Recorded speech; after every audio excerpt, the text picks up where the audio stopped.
Hello, my fellow movie fans, and welcome to another episode of A Feast of Films Theatre with your hosts, Matthew Ayalew and Ethan R. Hill.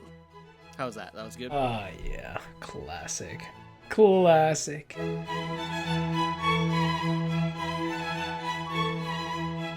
What's going on, my fellow movie fans? Welcome to A Feast of Films, episode 24. I'm Matthew Ayalew. It is great to be here with you today. I'm very excited to be talking about our 2008 favorite movies. But of course, I cannot forget, because with me as always is... What's my line? He's gone. Oh my goodness. What's my line? Line. Line? Line. Line, Matt? Line. Who's this guy again? Who's this guy again? That's my line, right? Yeah, that's it. It's me, Ethan R. Hill. It's me, Mario. Oh no, Mario. Oh no, oh no, oh no. That's what my boy says. Every time something like falls over, he's like, oh no. Oh no. I'm like, very nice, very nice, very nice. Yeah, episode 24 today. Part 1 of Feast of Films. We're going to be going over 2008 now, so we're getting right into those single-digit 2000s. Last week, we broke into the single-digit 2000s, which seems crazy. Like, it just, I don't know. It just, I guess we're not in the 90s yet, so it's not that far down. We haven't made it that far. When we get to the 90s, should we start... When we get to the 90s, should we start talking like kids in our podcast? I mean, more than how we do now. Oh my gosh, I don't know. That might be a bad idea. I watched this movie this many times.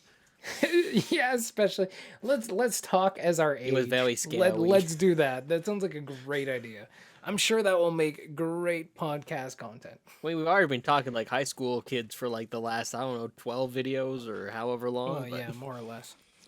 Yeah, dumb high school kids. That's us. You got it. You got it. Anyway, two high school friends who never grew up or did, and then as soon as we're around each other, completely forget. It's the last Revertigo, man. It's a Revertigo. 100%. 100% Revertigo, man. What Just year with, is like, this? Slightly deeper conversations. Not much. Exactly. But slightly. Or it's the same conversations, we just think they're deeper because we're older, just like we thought we were deeper when Maybe we were we're young. just like, look how wise we are now. So smart. So smart. But Matt, what year is this? Are we in 2008? I can't remember anything that happened in 2008 other than like there was an economic crash. I don't even remember. That's it. I don't even remember that. 2008, so that was back half of grade 11 and first half of grade 12, right? Yeah. Yeah. Like I don't remember, like I remember things that happened personally to a point, but even then it's like what happened? What was 2008? What was like? Yeah, it's funny how like some years you're just like, I don't really remember exactly what I did that year. And other years you're like, oh my goodness, this was awful. This was such a rough year. No, 2008. That was a good year for me. Lots of good things happened.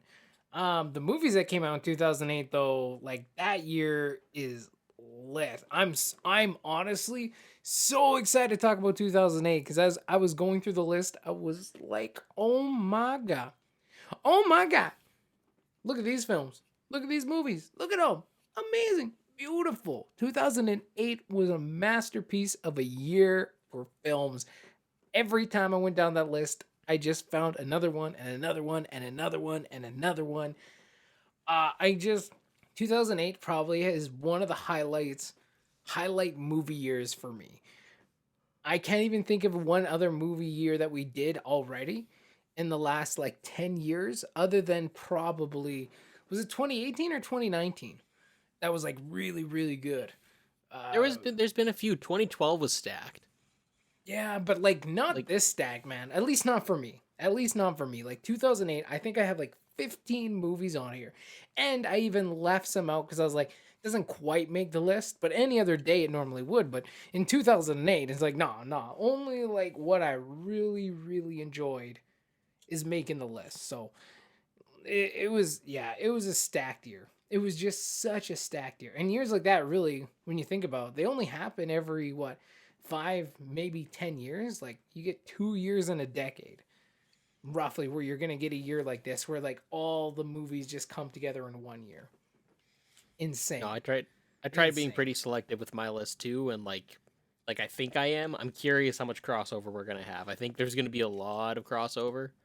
There is like one really terrible movie that came out in 2008 that I will talk about a little bit. There were several terrible movies. No, that but there came was one out. like really bad, like what I consider the worst movie I've ever seen in my entire life. Also came from 2008. So not only were there some really good ones, also the worst movie I've ever seen in my entire life came from 2008. Because And I'm not even talking about Quantum of Snowfleks either, because that was 2009. And that was not as bad as this movie. Like Our movie was better than that. you agree, like you noticed the same thing where there was just like there was an excess amount of parody films that came out this year too. Oh, there right? is so many. Because it was And, like what well- extreme movie, superhero movie, and disaster movie. Yeah, and then the one that's on my worst movie ever list.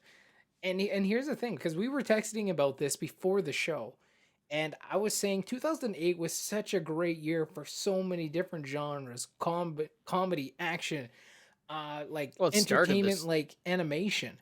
It started the modern superhero genre. It did. It Like- really was the kickoff, and there was so many just music, drama. Like there was so many really good films in so Yeah. many different genres. Like it was a really good year for a lot of genres, minus the spoof genre, minus the parody genre. That genre just sucked hard that year. That was dude, a when was- rough year. Like what that was was the a rough year. What was the last good parody movie that you would consider or have seen? Scary Movie 3. Yeah, And that's- that is earlier in the 2005? 2000s. Yeah, I don't know. I'm pretty sure it's before 2005. It's either 5 and earlier. Wait, is four is War of the Worlds, right? 4 was War of the Worlds. Yeah. Okay, so that would have been after 2005 because War of the Worlds came out in 2005. Okay, yeah. So like this would be post that. So Well, Signs. Scary What year Movie did 3 Signs was like come out? Signs and stuff. So this had to Did be like Signs- 2004, probably 2005. Somewhere like in that- there. Both of us could easily Google this, but we're both like we'd rather just guess. We'd rather just guesstimate because this is what our show is about, not solid evidence, but just guesstimations. like it's based on opinions and not actual facts. no solid facts here, ladies and gentlemen. This is Our- the dinner table. It's a feast of films. It's just like hanging out with your crazy cousins who say things and they just have no idea what they're talking about. Our So podcast we have kind of is an idea, 100% not actual factual. That in itself is a fact. The only fact here is there are no facts that are actually factual. Actual factual Shia LaBeouf. Okay. Anyway, so today's episode, we're gonna go into my 2008 favorites with Ethan's question of the day. The next week, Ethan's 2008 favorites, and then I got a question of the day for him. Do you have one prepped already, or are you gonna? I Think do about have it? one ready to go, actually. Yeah, Oh, actually, I do. Wow, this is the week of preparation, or This the is weeks the of preparation, week of because like preparation. because I had mine before we started this too. Like this is, Matt, what's wrong with us? Have we There we go. matured suddenly? Usually we just wing it. We're just like, how about this question? But no, we actually have prepped questions today. So that should be an exciting change of pace. Oh, but yeah, first things first, Matt. What did you watch this week, or did you get to watch much this week? I didn't get to watch too much this week. I watched the episode of WandaVision. We're That- saving discussing most of that for the end of the series. Right? Exactly, because at this point, by the time our podcast comes out, there's already, literally by the first episode when this comes out, it's already, one episode has already been out, because it like airs literally while we're recording.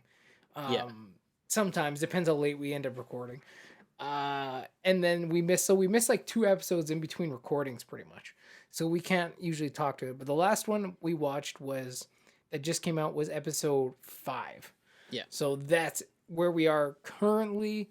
And I'm still loving this season. Like, I'm just loving this series. It's so much fun. It's so original. It's so creative.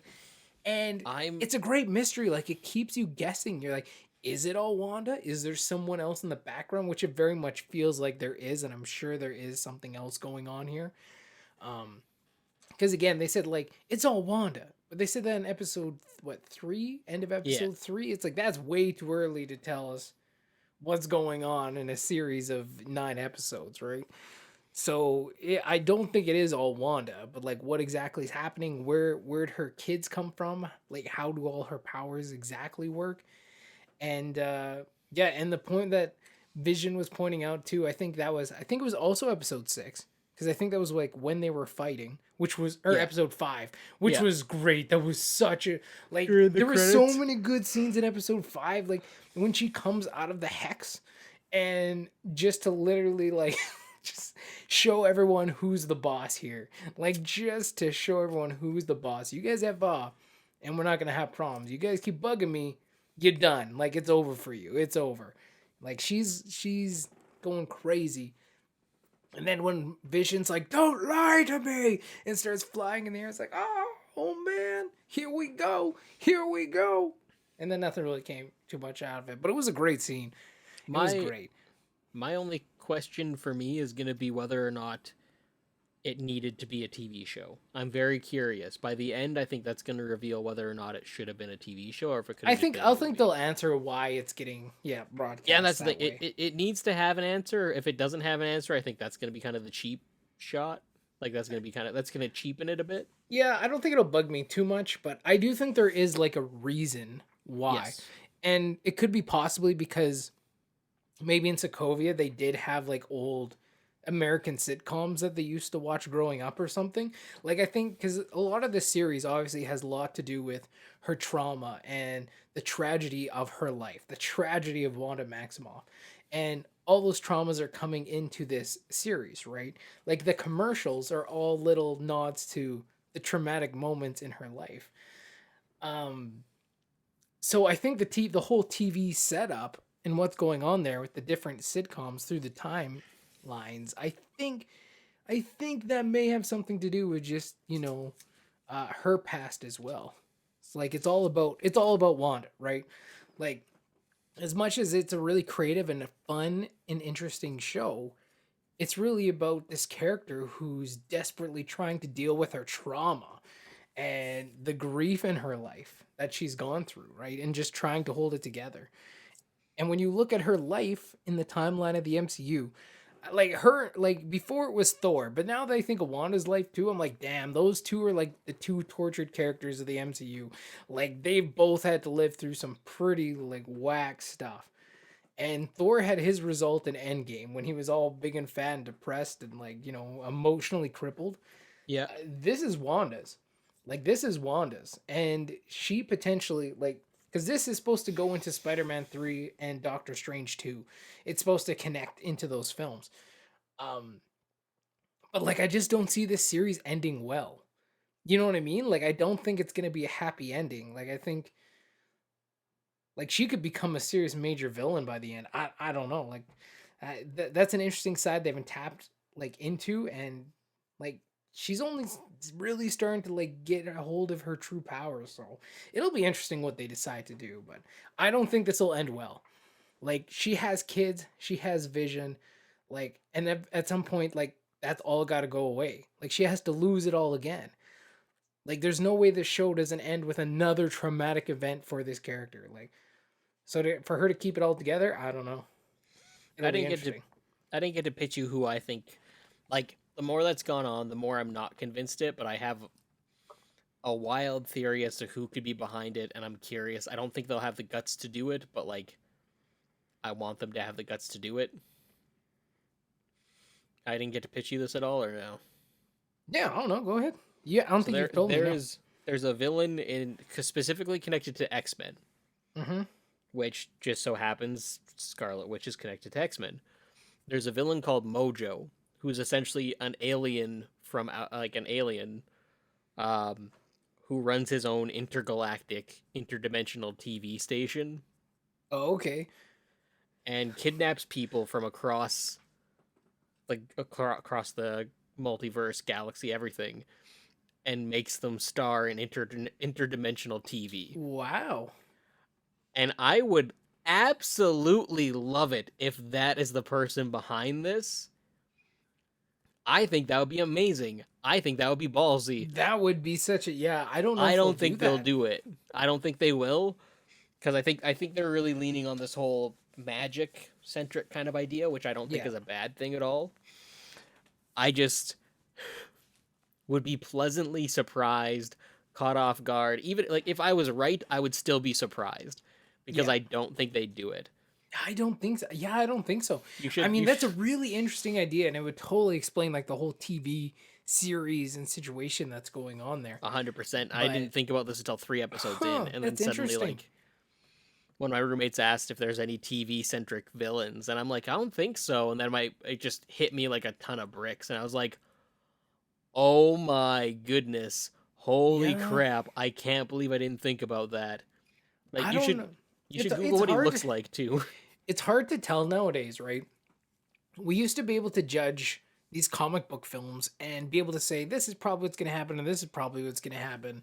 But things have But gotten weird. lately, things have gone weird. Like Jamie Foxx is coming back as Electro, Alfred Molina is coming back as Doc Ock. You know, possibly the other Spider-Mans are going to be in Spider-Man 3. Like, that's such a crazy thing that So if you would have them told me doing- like a couple years ago, even a year ago, I would have said, there's no way that's happening. Impossible. So them They doing an wouldn't do it. interdimensional TV alien is not that far off. And that's what I'm saying. Like, again, I don't think that's what it is, but if it was, I'm now not gonna be.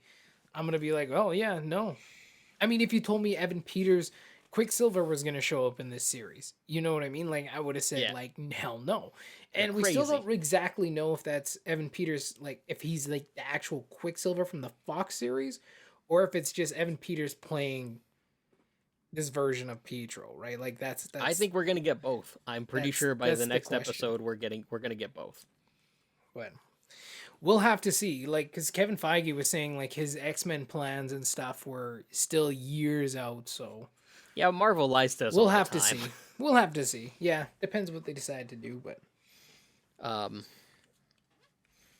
it's cool that they could do it. You know what I mean? And yeah, I'm sure we're gonna get our answer next episode whether Evan Peters is actually a Quicksilver, the Quicksilver, or another multiverse version of Quicksilver, or if he's just a fraud, or if he's just a figment of Wanda's like creation, right? Like to bring her brother back, because they explained how her powers work. Like she has to use something that already exists to create. Like she can't create something out of nothing.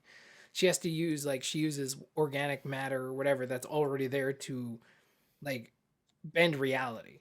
Like Monica Rambeau's pants were made out of Kevlar, right? Like so, like she took her vest and then like changed it. You know what I mean? So like they kind of explain that's how the powers work, which is like also leads to a really dark theory when Vision's like, "We're the kids," and it's like, oh my god, did she use the kids in the town to create her own children? Like it's like where are the other kids? And now she has two, and they can't just apparently come out of nowhere. But at the same time, but- she could technically manipulate matter, such as eggs and sperm, and she could technically manipulate that because those exist.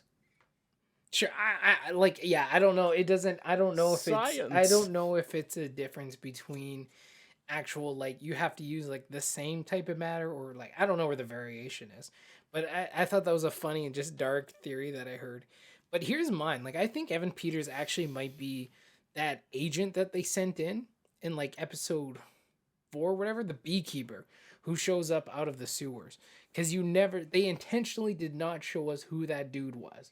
They didn't show us who that dude was in episode 1. They didn't show us who that dude was in episode 4. So I'm guessing that's I thought we did see his face. No, we didn't see his face. Because he was covered up in that, like he had like the big outfit on and stuff in episode 4, and when episode 1 came on, he was still just the beekeeper. So that's just my own personal theory. Like I think that dude is probably Evan Peters' character. That's what I would think, but I feel like they'd be able to identify him pretty quickly, so we'll know for sure. I guess in me and this you will next find out episode. tomorrow. I guess we'll find out tomorrow. And by the time anyone's listening to this, you've already found out. So why are we still talking about this? I don't know. Anyway, that's what I watched this week. I just asked what you watched. Apparently, that was the one thing. That literally was the one thing I watched this week. I've been busy this week, man. I did get some writing done, so I'm pretty hyped about that. It's always fun. That's what's important. It is, yeah. Always enjoy the writing. So, but yeah, that's all I got to watch. Did you watch anything else other than WandaVision? Did you get? Oh yeah, I've been watching Get all things the in? movies. Been Every of watching. the movies. I've been in this weird Matthew Broderick kick for the last little while. Godzilla. Yep, 98 Godzilla. Nice. Movie called The Freshman with Marlon Brando. And we watched another one called Glory, which is have you seen Glory at all or no? I have not. Highly recommend. It's on Netflix. Basically, Matthew Broderick is made the captain of one of the first all-black regiments during the Civil War. Okay. And it's got like Denzel Washington, Morgan Freeman, Carrie Elways. Like, it's got a really good cast in it, and it's a really solid Civil War movie. And that kind of like started a conversation with Prosser, specifically because like February is Black History Month, Right.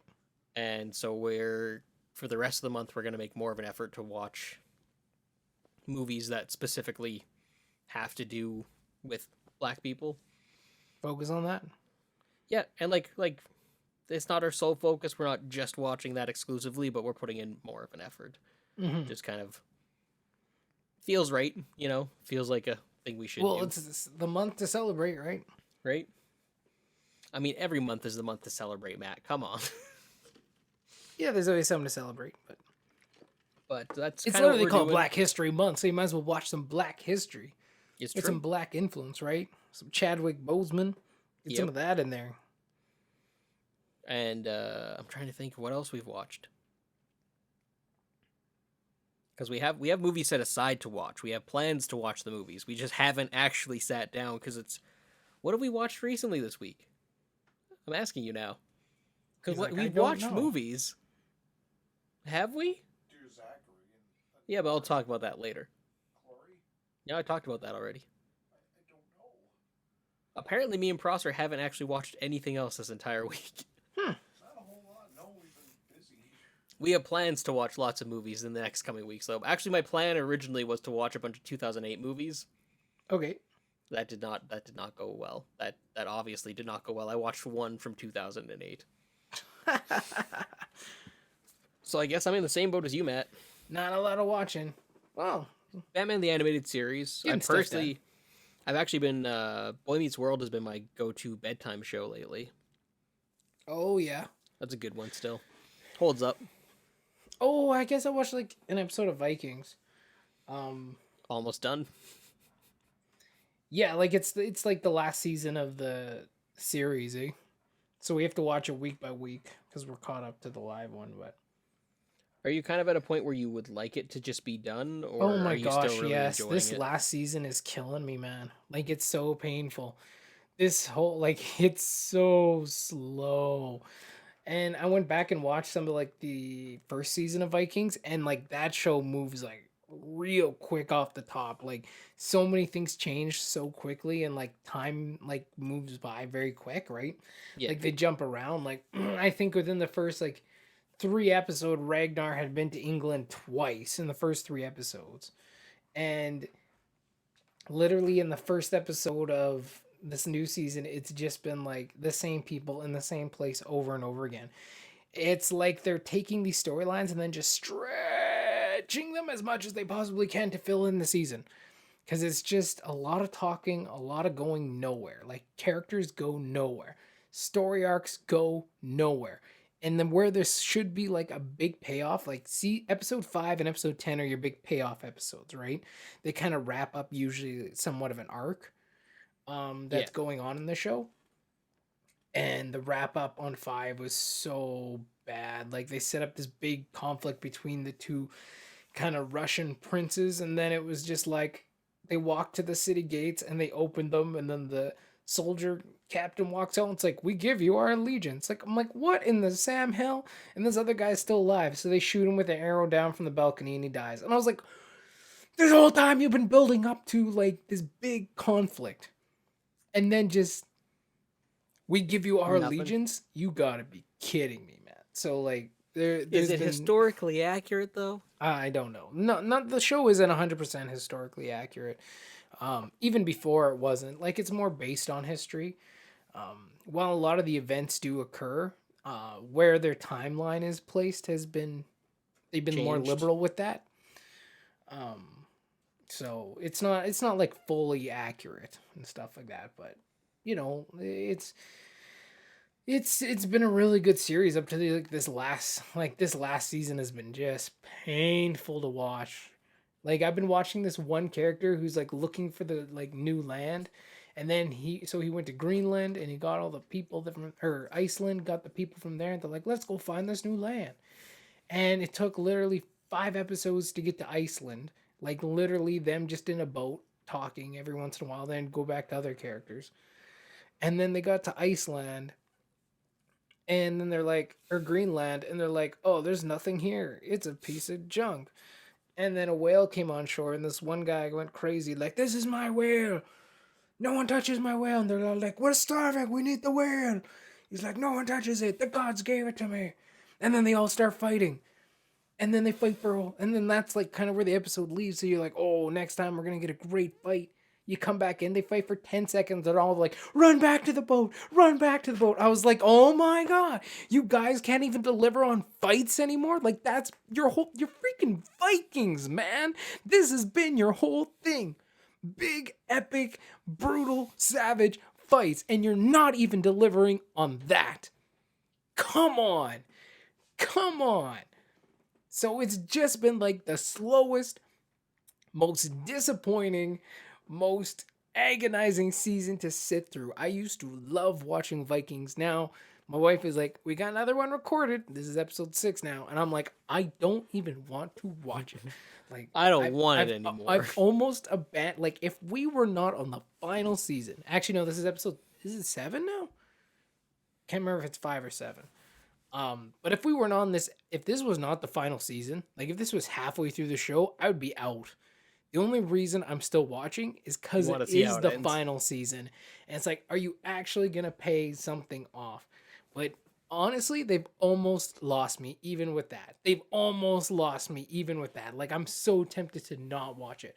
Especially when you're watching WandaVision and it's so awesome. And it's answering questions and then asking different ones. And you watch this, and it's literally dudes like floating around the ocean for like a whole episode doing nothing. And you're like, what is happening? Like, it's just a lot of people talking, and talking can be interesting when it serves the purpose and the momentum of the story. Because most of that show is talking. Like, let's be honest. Most of it is talking. But when you're talking to stretch out time and not when the story, you know, when you're not serving the story by talking, you're just trying to stretch out your episode by talking, it just gets really, really painful. Like when something needs to be said and it can be said in 20 seconds, but then they're like, we'll give it 10 minutes. You know what I mean? It's just, why did we take so long to get to this point? Anyway, sorry. My bad. Again, you just asked me. I went on this big rant about how much Vikings is pissing me off. But that's how much it's pissing me off right now. It's like, guys, let's just get it together. Thank God last season. Wrap it up. And we'll move on. I'll stop ranting about this. Did I watch Chernobyl? Did I talk about that last season or last episode? No, I don't think you did. We watched Chernobyl. I wanted to watch that. I heard it was really good. It is amazing. We started it and we finished it in one night. We didn't mean to. We were like, we're going to pace ourselves out. And then you're like, never mind. Yeah, we started it and we finished it. And boy, it was good. It was really good. It's really disturbing though. Like really like. Yeah, I heard. And that's kind of what I want to watch it though. It's worth the watch. It's a heavy watch. It's not a light one. Yeah.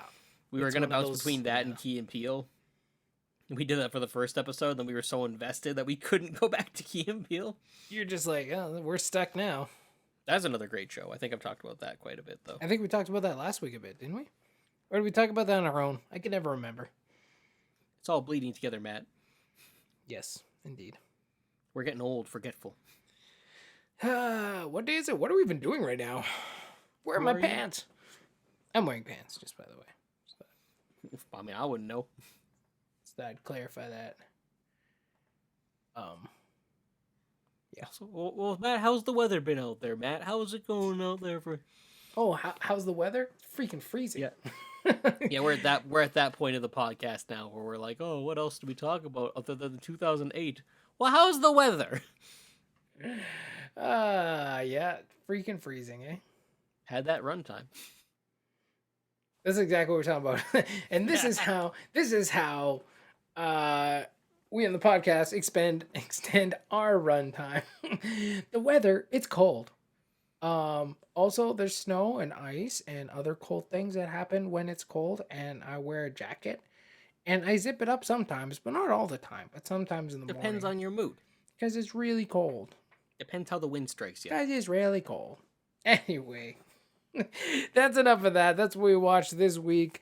Let us know, what would you watch this week? Is there anything that you really enjoyed, or is there anything that is just frustrating you, just gnawing at you, and you're like, good Lord, just get on with the story? Or are you just loving everything you watch right now? Because sometimes you just have weeks like that where you get lucky and everything you watch is just banging. That's where I've been lately. Everything's just been really good. Oh, you lucky I guy. don't think I've watched something that I've been like, oh, I'm mediocre on that. Like, it's actually been like, no, like, everything we've watched is like... Really good. Oh, yeah. Really, really good. Banging, man. Perfect. Let us know down in the comment section below. And, yeah, keep on watching that good stuff. Talking about good stuff, let's get into the 2008 films for 2008. That's what we're doing. My favorite films of 2008. Now, this was a year, like I said, was super stacked.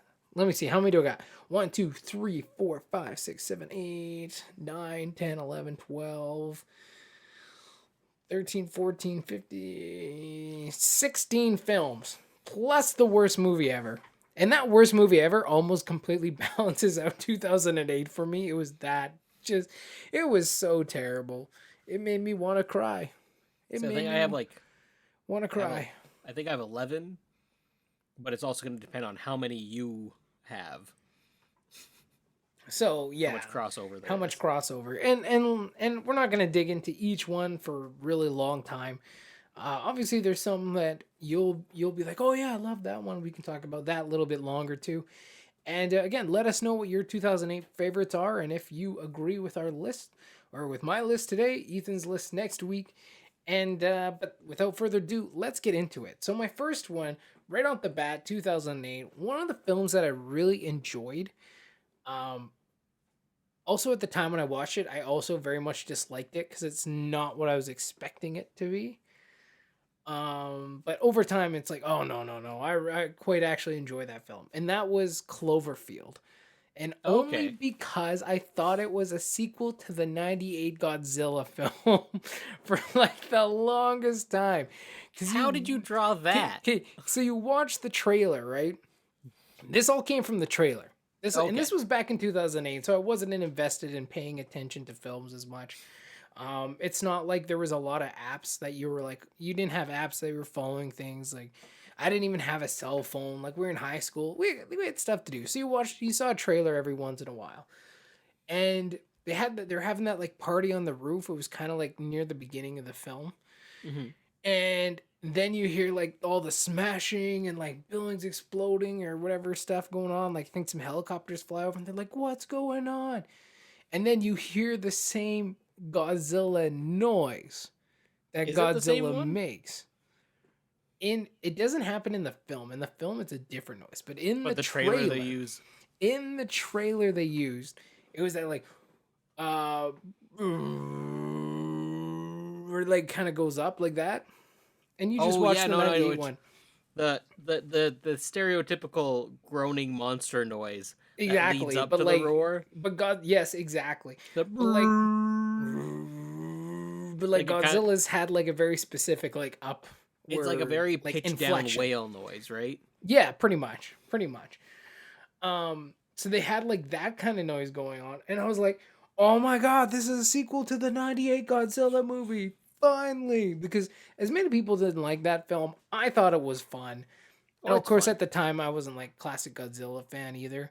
I did watch some of it, but I wasn't like, this is the only way it can be. I liked the 98 version. It was fun. It was stupid, but it was stupid fun. And that's why I enjoyed it. It's So a I was popcorn movie. exactly. It's not a movie where you bring your brain and think about stuff. It's a giant mutated lizard. Okay, come on, guys. It's Totopoulos. Yeah, Nick Totopoulos. Speaking of It's Matthew Totopoulos. Broderick, right? Yeah, exactly. So they like make that sound, and then the Statue of Liberty head like comes flying through the streets or whatever it is.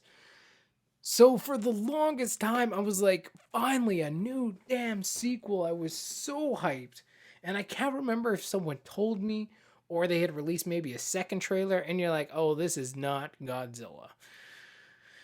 Damn it. This isn't what I asked for. So this is not what I wanted, and I wanted steak and I got chicken. What is pretty this? much. I wanted steak, and I got like different steak. I don't know, because it was still really good. Like, and then we went to go see Cloverfield, and I enjoyed it, but there was still a part of me that was like, I wish this was Godzilla. Just miss. It was more of a situation where I wasn't judging it on the fact of what it was. I just what I wanted it to be. Sometimes, and we do that with films all the time, right? Like sometimes we come with our own expectations of what we want it to be, and it's not necessarily that. And this was an extreme case because I just wanted it to be a movie it completely wasn't, which was like ridiculous. That's like going to see I don't know, Iron Man and being like, but it wasn't Guardians of the Galaxy, so I'm really disappointed. Like, it's not even the same movie, man. Not even the same movie. So that's kind of the situation that was there for me. This Iron Man movie isn't a mobster thriller by Martin Scorsese. What the heck? Yeah, like this. I thought this was a different movie completely. This is some bullshit. That's why I didn't like it. So yeah, that was kind of like, it was a ridiculous mindset to go in to see Cloverfield, but whatever. Guy's like 17. You're kind of dumb anyway. But I didn't see it until college, in all honesty. Yeah, no doubt. So in the end, I overly enjoyed Cloverfield. I thought it was a really fun twist on the the found footage Yeah. genre, because I don't think they had like a big monster found footage yet. Like they had, it was mostly like ghosts and stuff.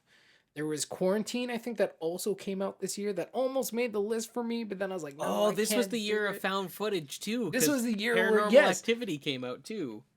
No, that was last. That was the Oh. that was the last year we talked about, 2009. It was on the list for some reason. Not my list, but it was on like the list that I. Oh yeah, that was looked at. It was 2009. weird. Paranormal Activity came out. Either way, man, there was just something about found footage films. And that's what I'm saying, for every genre almost. Like I have a movie in here for so many genres, and I'm like, it was such a good movie a good year for so many genres.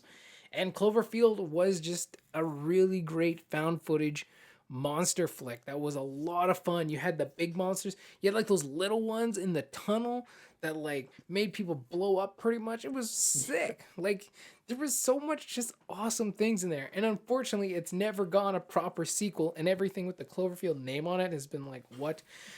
I think like, was it 12 Cloverfield 10 Lane? Cloverfield Lane. Something I like- like. I didn't see that film. But It's obviously really it's good, very man. like, it takes place at the same time, right? Like, More or less. honestly, just as a movie, let alone a Cloverfield sequel, 12 or 10 Cloverfield Lane is phenomenal. John Goodman is terrifying in it. Like, it's such a good movie. Like, Yeah. regardless of any kind of connection to anything beforehand or not. And I hadn't seen that one. And then I did watch Cloverfield Paradox, because it was like, when they announced it, they're like, you can now watch on Netflix. I was like, okay, I'll go watch it. And that had nothing to do with Cloverfield at all. And wasn't even that great of a movie in general. Like, literally, it was the last 10 seconds that kind of even somewhat connected it to Cloverfield, just because the monster came out of the clouds at the very Oh, end. the That was- Cloverfield Paradox? Yeah. Yeah. So that was like, that movie was very odd, and It was. Not It had that so great. much potential. The story was so cool, but the like concept of the story was cool. the execution was. The Just execution was like horrendous. not, and like the story even itself had definite issues, but the whole concept and the idea of it was really interesting. It just Well, wasn't. have you brought ever together. seen? You've never seen Event Horizon, have you? No, I haven't. So it's basically Cloverfield Paradox was almost like it played out similar to like a soft reboot and a very more subtle version of what Event Horizon was, Right. but it was like a very much a worse version of it. Like it, You're like, like this is super worse. which is a shame because like the cast they got was phenomenal. The cast was really good, and then they just Yeah. kind of like did nothing with it. Do you think they should have stuck with the found footage format for the sequels or no? I don't think it's necessary. You did it once. Like I think this series has proved it can jump into totally different kind of genres or elements. Oh wait, Cloverfield Paradox, though, originally wasn't even created to be a Cloverfield film, and that's glaringly obvious throughout the whole film. same thing with 10 Cloverfield Lane. Apparently, the same thing. It wasn't meant to be a Like, Cloverfield and sequel. that's what I mean. Like, they just kind of add those elements in to, I don't know, keep people more interested in the idea of it. I don't But- fully understand it, but Movie news, because I think Prosser told me this. We're actually finally getting a Cloverfield Cloverfield sequel. sequel, yeah, a proper which is one. like okay, cool. Like, I don't know what that's gonna look like, but sure. Yeah, and to me, it doesn't matter if they use found footage again. Okay, fun, let's go. First time it worked pretty good.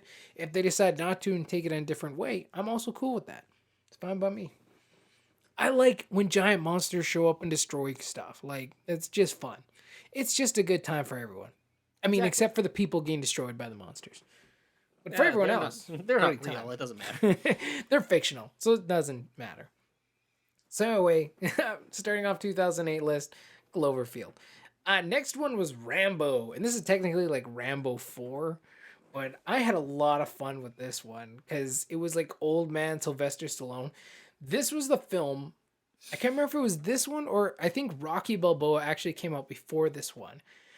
But I think so. Stallone kind of kicked off like the old action hero man returning to like keep making more movies because they did so many, right? And then they fell off the face of the earth for a little while because you know sorry, you don't really keep it up. And now they're all starting to come back as like old men doing shit though, right? Like and Expendables really kind of grew off this idea Oh of yeah. all these old action stars still doing stuff, right? But yeah, Rambo 4 was fun. No, It no, was Matt. a It good goes. time. It was super gruesome. Super gruesome. Especially at the end when he's like on the chain gun, he's just mowing down people. When he rips that dude's throat out. That was fun. I haven't seen it all the way through. I've seen bits. I've seen clips. I've seen like the main clips. I've never seen it beginning Yeah. to end. Prosser showed me the first Rambo movie, First Blood. Okay, and, but that's the best one. Oh, That's the 100%, best because one it by actually far. says something, and then the rest are just like the rest are just like an action hero. I'm an action gruesome hero. stuff. The fourth one got kind of close to saying something. It was a lot closer than 2 and 3, which were just mindless. Kind of got ridiculous at that point, right? 4 was ridiculous, but in a very different way. It felt more grounded. It felt more like a bit more emotion to it, but it was ultimately kind of like the same type of thing. And I never did see the 5th Rambo, so I can't even like tell you how much different or close it was to that kind of situation. But it was kind of like it kind of just brought the films in a full circle. Cause like he started the film in like Vietnam away from home, and ended up coming full circle back to his ranch, where like the 5th Rambo kind of picks up from there. But like you can even see it in his face, right? Like Stallone right now, he's very like I don't know if it's plastic surgery or what exactly like you know what he did or whatever. did you But he watch- like or he just like you know is in much better old man shape because he's just very like chiseled and everything's very like tight right now. But when you watch Rambo 4, it's kind of like you can tell it's like oh yeah he's an old dude who hasn't been doing too much. Like he's still a beast, but it's not like that shredded like tight kind of cut look that he has now. Did you watch the newest one or? No, I haven't, and that's what I was saying. I haven't watched the 5th one, so I can't tell you how close it is or not. I saw the last 20 minutes of it. And then apparently from the reviews is the only 20 minutes that are worth seeing. I don't know. I haven't watched it though. From what I gather, the consensus of it is that they turned him into a slasher villain, and that doesn't make any sense. Yeah. I don't know. I haven't seen it. I can't say. But like especially 2008 Rambo 4 was fun. I have to watch it again. A lot of these films I haven't watched since maybe 2008, or like a couple like maybe once or twice in between. But that's definitely one I would rewatch just cuz it was like, oh yeah, there's some pretty sick moments in there. And if I do remember correctly, there were some character moments, there were some emotional moments, but it wasn't anything like First Blood. You know what I mean? Like that's the best one by far. By far. Not even close comparison, but Rambo 4 was fun. Gruesome, but fun. If gruesome is fun for you. Semi-Pro. Never seen this one either, man. Oh my god, you've never seen Semi-Pro? I'm not a big Will Ferrell fan. Oh, you did. You know what? You did mention that. Did mention that. I love him as side characters, but his own movies, like... Just don't do it for you, eh? Yeah, Anchorman was good. I liked Anchorman. Anchorman was good. That. Yeah. Elf is fun. But, like, I like him better as side characters. Him as a side character, he's great. He adds a little bit of spice to a movie. But when the entire movie is just spicy, which is not a way I'd like to describe Will Ferrell. I don't know if anyone describes him as spicy. It's like if you add salt. I'll speak to terms I can understand. When you add salt to a dish, it just adds flavor to it. Now, when you take an entire spoonful of salt and shove it in your mouth, eat it. It's too much. And that's Will Ferrell for me. It's like him as the only thing. Yeah, it's too much. It's just too much. He's gotta be. Dude, you should give Semi-Pro a shot though. Like you really, really should. It's very funny. It's probably one of my favorite Will Ferrell films. Like he's like a basketball manager. Like he coaches, he manages, and he's part of like this basketball team, and they're just junk, right? They're just horrible. Yeah. And he spends so much of his time just trying to promote the basketball club with like crazy stunts and like funny halftime shows, and like they always obviously go completely wrong. And Woody Harrelson's in it. What's that cat from Outcast? What's that dude's name? Oh, Andre 3000? Yeah, I think that guy. Yeah, Andre. Yeah. He's in this film. He's he's like this basketball player. Like they bring in a black guy to like make the team better and stuff like that. It's a lot of fun. It's definitely something I would suggest checking out. Again, this is one that honestly, when I saw it on the list, I almost today was like, I'm gonna go look this up and watch it right now. I decided not to because looking after my child, so that seemed to be a more important thing to do. But I was definitely considering it. It is that fun of a film. And like one of the halftime shows, he like does bear wrestling and stuff, and like the bear gets out of the cage. Like it is dumb. So maybe you'll hate it. I don't know, but if you hate it, I won't even feel bad. If you hate it, I won't feel bad, man. Because I think it's a lot of fun, but you might hate it. So again, I guess probably just depends on how much can you do Will Ferrell? How can you deal with it? But how much does he charge? I don't know. Probably not too much. I mean, he's not really doing much now, is he? Yeah, he's always doing stuff. Yeah, he just did Eurovision. That was great. Did you watch that one? No, but I've heard really great things that one about was it. really good. That one was really good. It even had like some pretty emotional moments. I was like, oh damn, this movie is making me feel stuff. I don't like to feel things. No, that has actually been on my list because that one I've heard nothing but good. Eurovision, very good. But Semi-Pro, also very good, but very much classic Will Ferrell. So classic Will Ferrell, air quotations around that classic. Maybe you'll like it, maybe you won't. But he is balanced out quite well by the other characters. And Woody Harrelson does a great job as well. So I mean, He always does. He always does. So definitely worth checking it out. Forgetting Sarah Marshall. This was a That's on my 2008 list. one. It's on your list? Yeah, that one. Finally, Yeah. we got one. We got one Yeah. crossover. Jason Siegel. Man, another great film from Jason Siegel. See, I didn't see this one until college either, but like when I did, man, like it's good. It It's gets you in the so feels good. and like it's funny to boot. And also, this was a huge deal. I remember this was a huge deal because it was like one of the first movies in a very long time to actually have like male frontal nudity. Yeah. Like, We're like just it was flopping around. Yeah. and like it was a huge talking point. A lot of people were like, "Yeah, like I can't believe they actually like they showed a penis. Like, holy crap, I can't believe they did it." And I watched it. I mean, it was nothing to phone home about. It wasn't like, Would you phone? Okay, yeah, no, fair enough. Mom, I just saw Jason Siegel's penis. No, I don't think that was a conversation I had.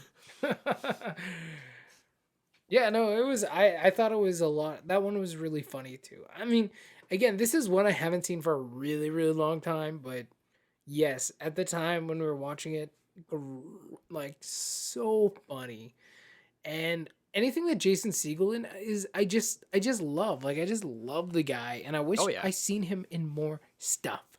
You know what I mean? Like, what's he doing right now? What's he doing right now? I mean, I'm Being sure he's Jason locked at Segel. home like the rest of us, but like, you know, but without COVID, what's he doing right now? And I don't know. He's probably producing some stuff and helping things out. Like, I got Prosser probably to doing watch. more background work. Since we talked last, I got Prosser to watch I Love You, Man.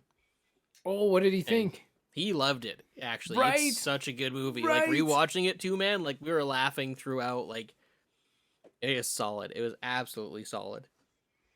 Just a perfect romantic comedy.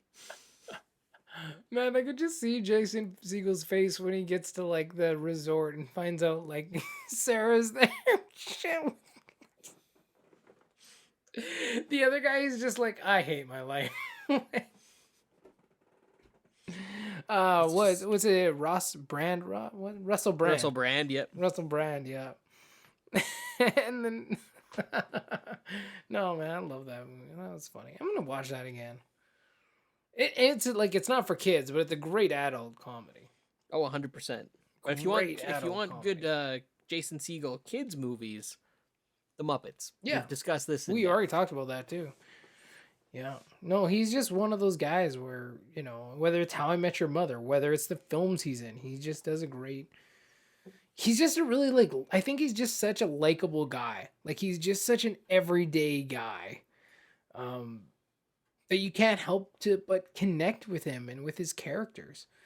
And I think it's just, he's very genuine. Oh, and you get musical numbers with him in this one. Yeah. You don't get like it's not a whole musical, but you get him, right? He writes musicals. That's his profession in the movie. He's That's right.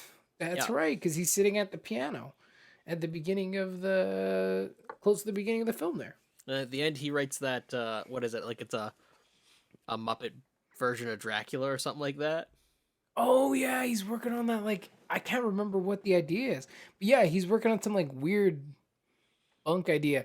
I probably like, this is not like a great movie to put review. This isn't a great movie to put on my list as far as like, let me tell you what this is about, because it's like, I don't remember it, but I just remember how much I remember the emotions, I remember the feelings, I remember how much I love this film. Hey, that's the important part. The specifics of it, again, like we said, no facts here. The specifics of it, it's not great to have on the show, but just to promote it and say, go watch it if you haven't, it's totally worth it.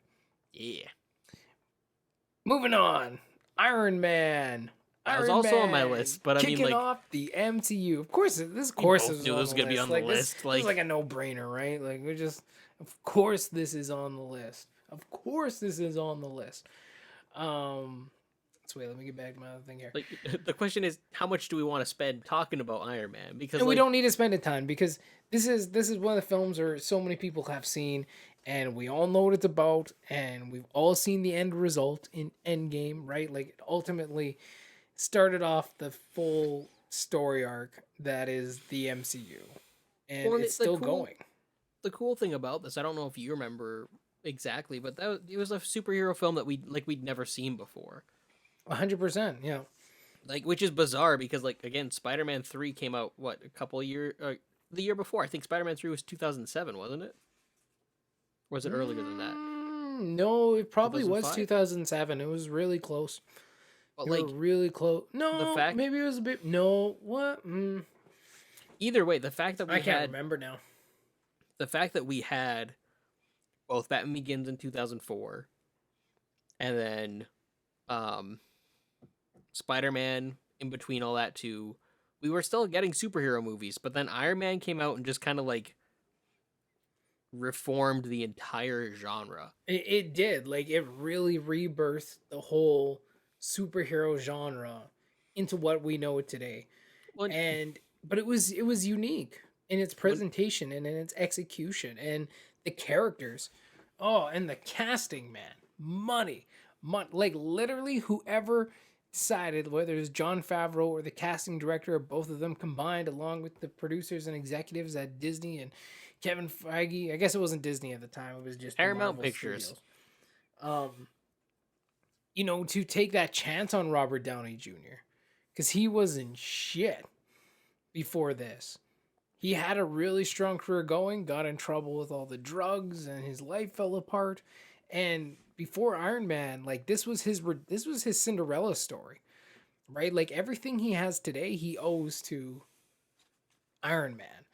And it's just, but like, he was such a perfect choice for Tony Stark. Oh, 100%. And 100% that was a risk that the studio, like, I'm sure the studio knew they were taking on, but they did it anyway. And that's amazing. Like, I think that's such a money call. Yeah. Overall, most of the casting in the MCU has been money, like, for the most part, with a few, like, recastings here and there. I love Don Cheadle as War Machine. Oh, he's amazing. Yeah. I love Don Cheadle in anything is pretty great, too. He's a really strong actor. All the way from the beginning of this first Iron Man that totally had Don Cheadle as War Machine. Yeah. Totally wasn't a different actor. It totally wasn't Terrence Howard at all. Who? Terrence who? Who was that? Oh, man. I bet he's kicking himself nowadays, eh? Just like, God damn it.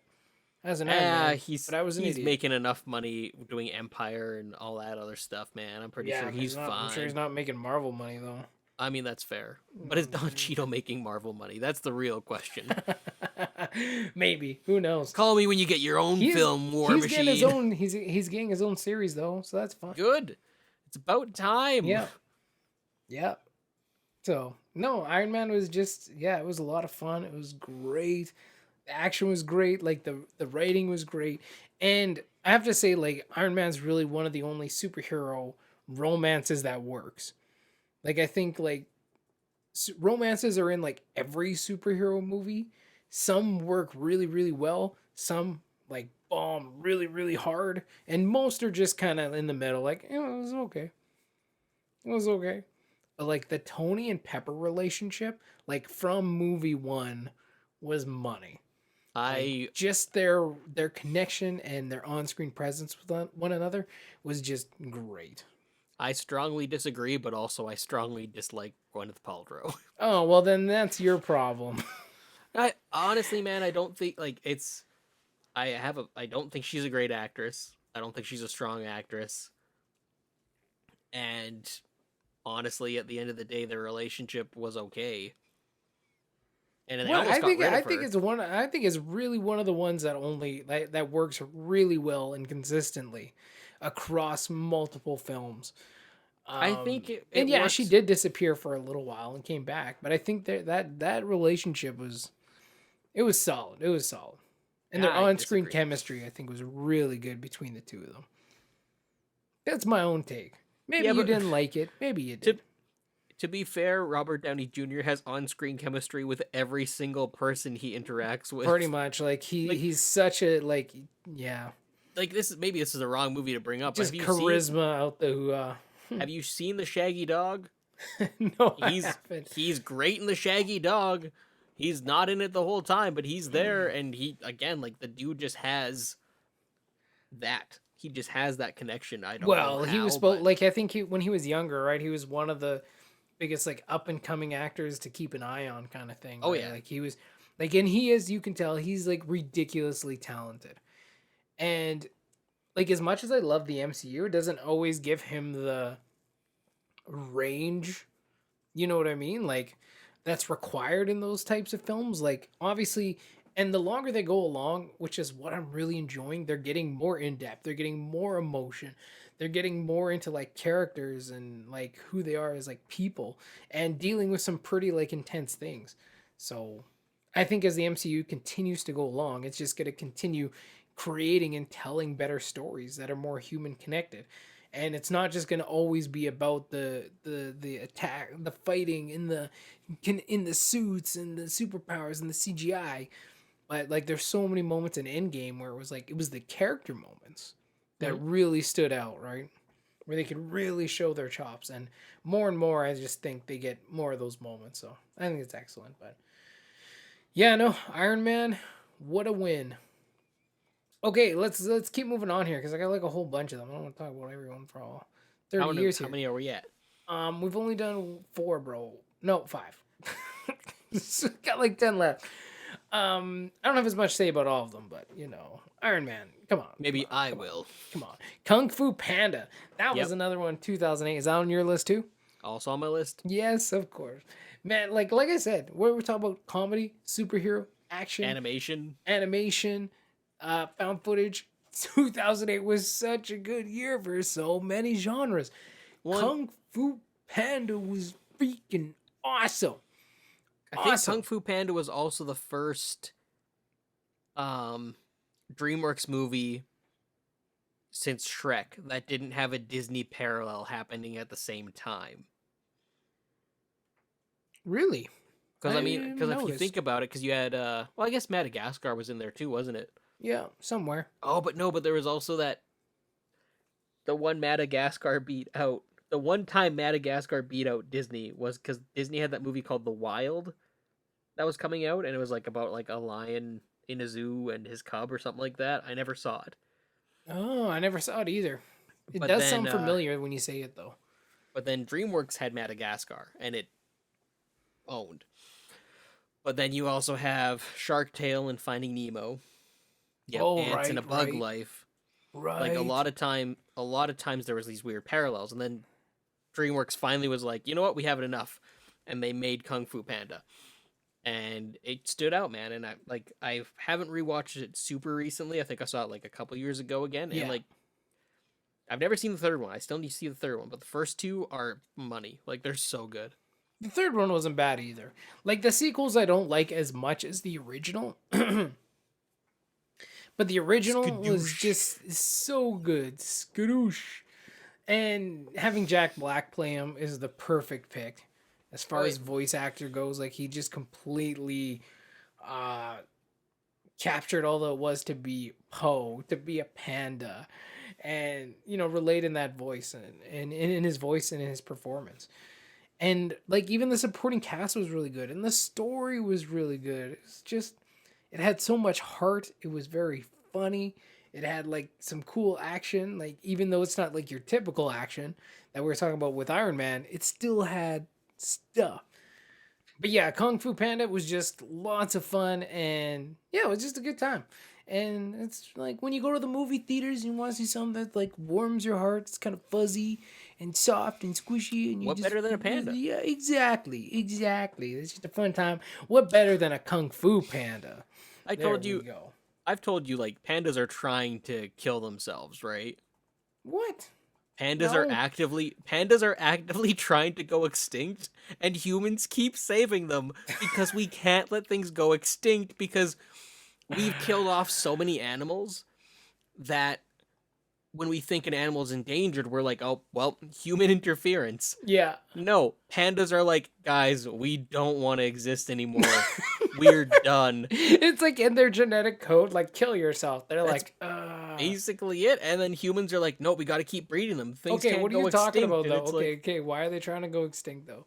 They're just, they've reached a point in existence where they as a species do not bring anything to the ecosystem. They don't keep anything in check.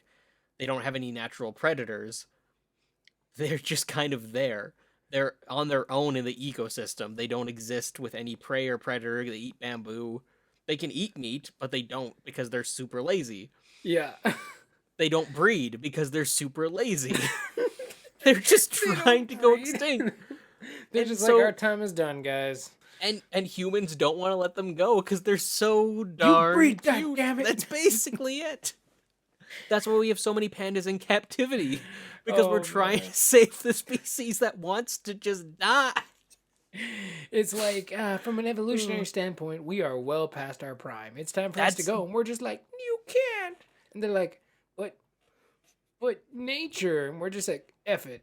That's straight up what it is, and it's one of my favorite facts about pandas. Is they're just like, no guys, we're done. We're Too tapping out. lazy. Too lazy to reproduce. Uh-huh. I That's- love pandas for that reason, but like at the same time, it's like I think humans, we do need to let them go. It is time. Just let them be. Let them fade into their The mist. obscured- Pandas in the mist. Yeah, exactly. But they're so cute. That's basically it. That's the problem. That's 90% of any kind of human reasoning is like, oh, this cute thing, and it's like, guys, no, let it go. But it's cute. Anyway, moving on to the next movie. You Don't Mess with the Zohan was another seen it. one on my list. What? Oh my god. You've never seen You Don't Mess with the Zohan? Remember how I feel about Will Ferrell? Is that also how you feel about Adam Sandler? I don't get Adam Sandler. I don't understand the appeal. I've seen a handful of his films. I love Mr. Deeds. I thought that was really funny. Yeah, that was okay. That's the only one I've really connected with. I mean, like, Big Daddy was a heartwarming one, too. Yeah. Happy But, like, Gilmore. Nope, didn't care for it. Seen Oh my god. Who am I even talking to right now? it. This is Ethan R. Hill, and he's your partner on your podcast. You don't like Happy Gilmore? That's not I don't like it. I just don't get it. Like, I don't see the mass appeal. I enjoyed it well enough. It was Laughing? fun. I don't laugh much. I am shocked. I am legitimately shocked right I mean, now. Billy Madison, I didn't get really either. Yeah, Billy Madison was so-so. A lot of people really liked it. I was like, yeah, okay. I've never seen Punch Drunk Love. 50 First Dates was all right. He's a really great dramatic actor. You should watch that Uncut Gems. That movie. That one was I've sick. been recommended several times. Yeah. That's the thing, the thing is, I don't think he's a bad actor by any means. Oh, he's not. He's very talented. He's because like when he the funniest thing about this, and I think Hubie's I don't know if this came Halloween. out- That was fun. I don't know if this came out before or after, but Click. Yeah, Click think was so-so. No, I loved Click. Oh. Click made me cry. Oh. I don't get Adam Sandler. That's my point. It's not that I don't like him. It's not that I do like him. I don't get him. I don't understand him. I don't get the mass appeal. I don't know. He doesn't compute with me the way that he does other people. And it's the funniest thing in the world. Not him, but like my reaction to him to me is just funny because like You're all the movies. I'm like, yeah, it was so-so. You're just like, no, it's my favorite. I was like, That's what the about Happy people- Gilmore though? How do you not like Happy Gilmore? I like I watch moments in Happy like Gilmore. if I see Happy Gilmore on TV, I will stop whatever I'm watching and I will watch Happy Gilmore. See, I couldn't like, tell you the full plot. I know I he could watch plays it golf on like a when hockey I see player. it on Netflix. I watch, but it's so damn funny. Like it's just so damn funny. There's so many funny scenes, like the care home, Ben Stiller in the care home looking after his grandma. Nope. It's No time. We're recollection. doing arts and crafts. Well, oh my gosh, dude, you're killing me, man. You're killing me. Oh yeah, that guy who's just like, "Hey, you suck, you jackass." He fights with Bob Barker. The fight with Bob Barker is Ah. hilarious. And the clips I've seen, it's Chris McDonald, I think, plays the villain. Yeah, yeah. He's hilarious. He's Yeah, phenomenal He's too. very funny because he's like, I'm gonna eat you like a piece of shit for breakfast, or whatever. Or he says, I eat pieces of shit like you for breakfast. He's like, you eat shit for breakfast? Like, that's a Or good like- line. Or, That's a good or moment. he's like, if Grizzly Adams had a beard, and this random guy who pops up every once in a while is still like, oh, Grizzly Adams did have a beard. And he's like, "Ah, ah, ah." Like it's just there's so many funny things in there. Um what's his name? Why am I blanking on his name right now? The guy who trains him? Yes, the character's name is Chubbs. What's the actor's name? I have no idea.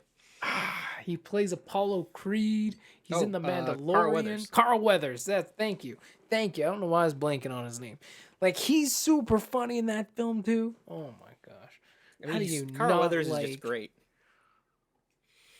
Like, It's again, I don't know, hate it. man. I laughed from beginning to end with that one. Like it's just didn't so connect with funny me. to me. It's so funny. Sorry that I have taste. I don't know if taste is the right word, unless you're saying like no taste. It's possible. I don't Your know. lack I of just work here. enjoyment of salt is disturbing. I just don't like it all at once. I like salty things, just not in one go. Oh man, It's like I like I'm like pretzels. we're talking about Happy Gilmore. I was talking about You Don't Mess with the Zohan. That was it was a very funny Adam Sandler one too. That was great because he was like he's like a Israeli special forces or something like that. And the guy who's his butler from Mr. Deeds, I can't remember his name either. He's great. Like whenever he's in anything. Mhm. You know who I'm talking about though, right? Oh, The guy from the 100%. Transformer films. The hell, I don't remember what his name is. Anyway, he's in it and he's kind of like this like they're kind of like anti versions of each other. Like they're both special forces from like one's Israel, one's like Lebanon or wherever the other one is. I can't remember what two countries are always fighting over there. Or is it Palestine? I don't Pakistan? know. I don't know. Beats me.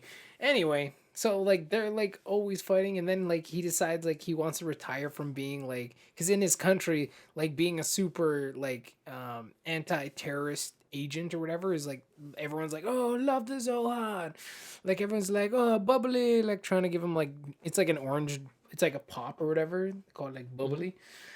And so he decides like he wants like it's not the career he wants to have in his life, so he fakes his death to that other guy, and like that guy goes on to make his own kebab shop, and he's like the most famous kebab shop in all of like his land. It's just ridiculous. But then Zohan like goes to New York because he wants to cut and style hair, like he wants to be a hairstylist. So it's just like it ultimately is it's about like these two like groups that like really hate each other a lot of the time, and then you know finding the common ground, and you know about humanity and how we're the same, really, you know, we're the same, and the things that separate us really aren't like that big of a deal, or there's not that many things, there's not as much that divides us other than what like compared to what actually is the same, you know what I mean? Like Yes. and it's a very like true message to like exactly what we deal with today. There's so many things that we think are like, oh yeah, this completely divides people, but like the things that are different between us are so few compared to what's really the same. Like we're all humans, like we're all like so much of us is the same, but it's like these very key things that make us different and cause us to fight. And that was kind of like a lot of the message of this film, right?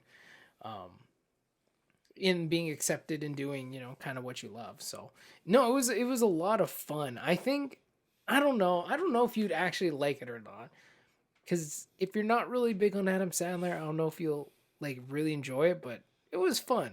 It's a Probably fun wouldn't one. like It's it one of 'cause my I have, favorite. You since don't I've mess taste, with the Zohan. so Yeah, again, your saltless taste. I Blech. like salt in small you doses. probably like boiled broccoli. Get out of here with that. I like broccoli. Steamed broccoli is good. I've never boiled it. Yeah. Do you put cheese sauce on it? Because that's pretty good. A bit of cheese sauce, garlic salt too is really good. Yeah. Yeah. Okay. Anyway, moving on. You should watch it though. Just check it out. It'd be fun. That's No, another I movie you have- can just check out. I have more important things to do. That's debatable. That's debatable. Okay, next up, the second entry into the MCU that year and of all time. The Incredible Hulk, which is kind of like the odd child out that like I think often it's- gets forgotten, and I think it's like pretty underrated. It's It's quite one a of the good most film. underrated films. It's Yeah, super it's good. really good film. Like it has like most of its plot points never get picked up again. A couple do. You know, with Civil War and like General Ross coming back, but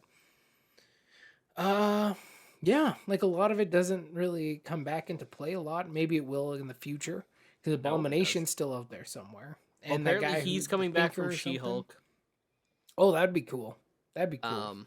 I'd be down to see a lot of that come back in She-Hulk. I'd be really Dude, like, on and board. I think that's like the MCU's like biggest blunder is just like, and it's not even their fault because they didn't want to deal with Universal because Universal has the distribution rights to that. No, Universal didn't want to deal with them. They were like, no. No, but they also didn't want to deal with Universal either. Like, let's be honest, neither side wanted to deal with the other side. Like at the Well, end and of the after day, all they were right? dealing with Spider-Man, I don't blame them. With the whole Sony thing, like imagine dealing with another studio the same way that you were dealing with Sony. Yeah. So, like, because it's just a shame. Like, because Hulk has so many like cool like antagonists and stuff in there as well. And again, it's kind of like seeing big monsters fight each other. Like, that's pretty awesome. So to see more fights like he had with Abomination, like that was such a cool fight. It was Oh yeah. such a cool fight. Like he breaks the car apart and uses like boxing gloves, like with half a car in each hand. I was like, oh shit. And like how it was very much like the fugitive for like most of the film was very like it was fun. Like it was a really That's how good the film. Hulk should be. Yeah. And it just I don't They know. built 5 seasons of a TV show off that. Yeah. And then just never like did it they never got the chance to make another one, which kind of sucks, but it's definitely the most underrated one because I thought it was good and I thought um oh my gosh, I'm blanking on everybody today. Edward Norton. Edward Norton, his performance was pretty awesome. He did a pretty Mhm. good Bruce Banner. I like Mark Ruffalo, don't get me wrong, but like Edward Norton Yeah, did do a Mark good job. Ruffalo. It's hard it's kind of hard to picture though Edward Norton in the other movies though. So I think they made a right casting call. I think so. And On that. Edward Norton actually helped pick Mark Ruffalo. Like he's like, hey, yeah, like my friend Mark Ruffalo, you should use him. And like Mark Ruffalo's a great actor, so like why not? I like his Hulk too. I like it a lot. I just thought, yeah, for that film and for what it required. Like I also couldn't see Mark Ruffalo in that film either. So it's kind of I think they worked for their times and what films they needed to be in. But anyway, yes, The Incredible Hulk. Yeah, Mark My favorite film Ruffalo. of 2008 that I saw 3 billion times, The Dark Knight. Bad movie. Shut. Don't say that. Don't say that, Ethan. Why It's you not a say bad that? movie. It's not a bad movie. It's not great. We just watched all 3 Batman movies recently. What? And you don't like The Dark Knight? Didn't we talk about this last week, or is it the week before? No, I think we talked about The Dark Knight Rises. I remember talking about the Dark Knight, where there's a lot. I like the movie. It's a bad Batman movie. Yes, oh, you've droned on about that on and on and on and on. I don't even fully agree with you on that one.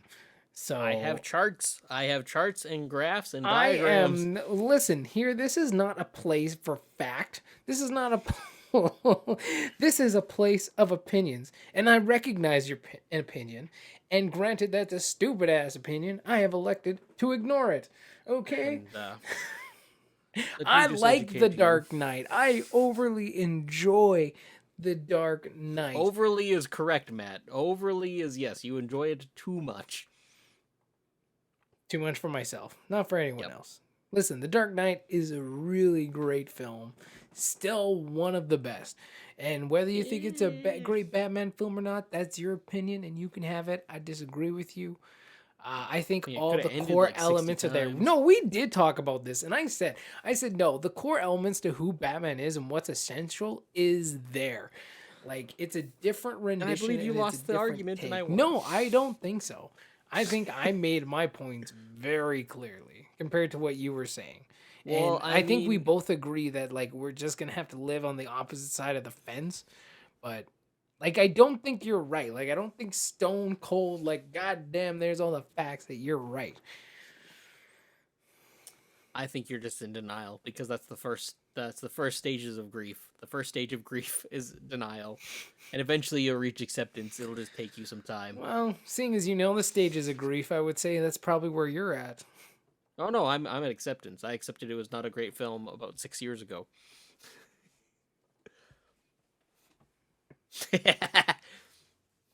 I think I broke Matt. I hate you sometimes. I'm like, I nice. hate you sometimes. God Don't damn worry, it. Matt. In enough time, you'll come back to me and you'll be like, you know what, Ethan? You were right, and I accept the faults of The Dark Knight. I still Oh, enjoy it, but I listen, accept listen. the I'm not faults. saying the movie's perfect. I'm saying it's a great movie. And I'm saying it's still a great Batman movie. I'm not saying it does every little moment and every right, cuz every movie has issues. Every film has faults. I would not deny that, and I don't think anyone else would deny that. But for me, The Dark Knight is just a really great film that I could watch time and time again. And I did. That year, I watched it like 8, 9 times in theaters. I spent so much time in theaters that summer watching The Well, Dark Knight. And it I paid think off during Halloween at the end of the day. I think me and you can agree the best thing for that movie was Heath Ledger's performance of the Joker. Absolutely. At the end of the day, And I yes. think we can agree the two worst things was Batman's detective skills and his voice. Those were the two drawbacks to that film. His voice honestly doesn't even bug me that much. Like I know it bugs a lot of people. It doesn't bug me as much. It's just his own take on it. Like it doesn't really get in my way. But he had But such like a good voice for Batman the Begins. detective skills were questionable. Again, I don't understand how he got the ballistics off the armored bullet. I think that could have been shown a little bit more clearly. Like I said, like the film does have problems here and there, like any film does. But overall, it's still a really great film. And when you think about how hard it is to make, like it's near impossible to make a really good movie, near impossible. I Once still you get through think the writing, once you get through the acting and the filming and the editing, like it's so almost near, like we take that shit for granted. Like we take really good films for granted sometimes because it's damn near impossible to make them. And anyone who jumps behind a camera and tries to make a film probably isn't going to make a very good film. And it's going to take a long time to put that together. Now, some people are extremely blessed and they're able to put together and make great films. But I'm just saying, it's so hard to make a really good movie. So while the movie has its flaws and not everything is perfect, they did a really great job putting it together. And that you can't take away from them. You can't take that away from them, man. I mean, you can for your own mind, but not from me. One of the parts that stands out to me though still is how lucky Bruce is that all those guys were kidnapped and blindfolded when he went exploring because he was like dressed up as just like a dude in a motorcycle outfit. It's because I'm trying to remember what he's trying to find. Was he trying to stop like a shooting? Yeah, he was trying to find the window.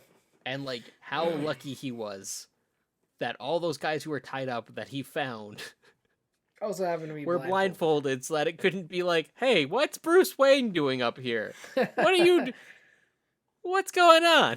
Is that Bruce Wayne? What's happening? Because again, remember, in this universe, Bruce Wayne is a well-established public figure. Yep. Everyone knows him. Like I said, not everything's perfect. I'm still happy you really like the film, though, and I would not want to take that away from you. No, I just think you'll take it away from yourself in a few years. But no, I don't think I will. No, I think that's a good thing. I don't think I will, because like, when I watch it, I know the things that I love. I know.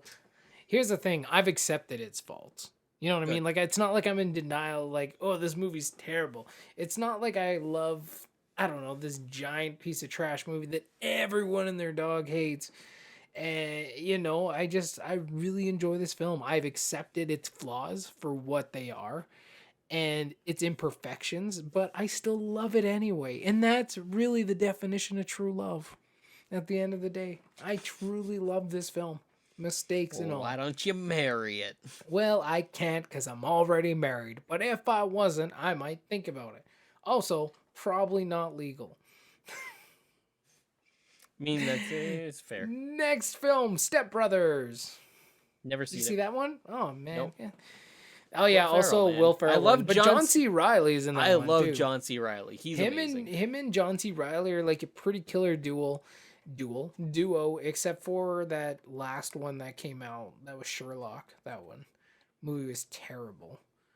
Which is disappointing because usually there's a really good Talladega Nights and Step Brothers. just knock out of the parks for me. I won't talk about it too much. I'm sure a lot of people have seen Step Brothers. If you haven't, well, it's a really good one. You should watch it. Well, they become step brothers, but they're both like stay at home, pretty much like adult children. They don't like each other at first, and they're like, "Oh wow, we're best friends." And anyway, other stuff ensues, but lots of fun. You should go watch it. John C. Yeah, Reilly, maybe one day. Will Ferrell. This is what we'll. So we were trying to watch the next movie, which is Tropic Thunder on my list, because we tried to go watch Tropic Thunder in theaters, but like Joey couldn't get in. Yeah. So then we had to go watch Step Brothers, which honestly might arguably even be worse than Tropic Thunder. Like there was a ball sack on a drum, you know what I mean? But like I was disappointed going in to see Step Brothers because I wanted to go to see Tropic Thunder because I'd already seen it and I knew it was hilarious, and I was really pissed off I couldn't show my butt. But then we went to go see Step Brothers instead, and that was like.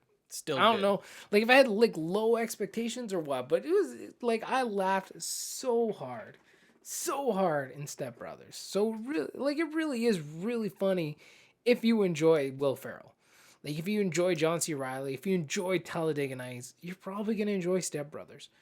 The next one, yeah, Tropic Thunder. Tropic Thunder. You saw awesome. that one, eh? Oh yeah, that's one that I didn't go and see right away, like, and then I put off watching, and then I think I put off watching even after you guys went and saw it. Yeah.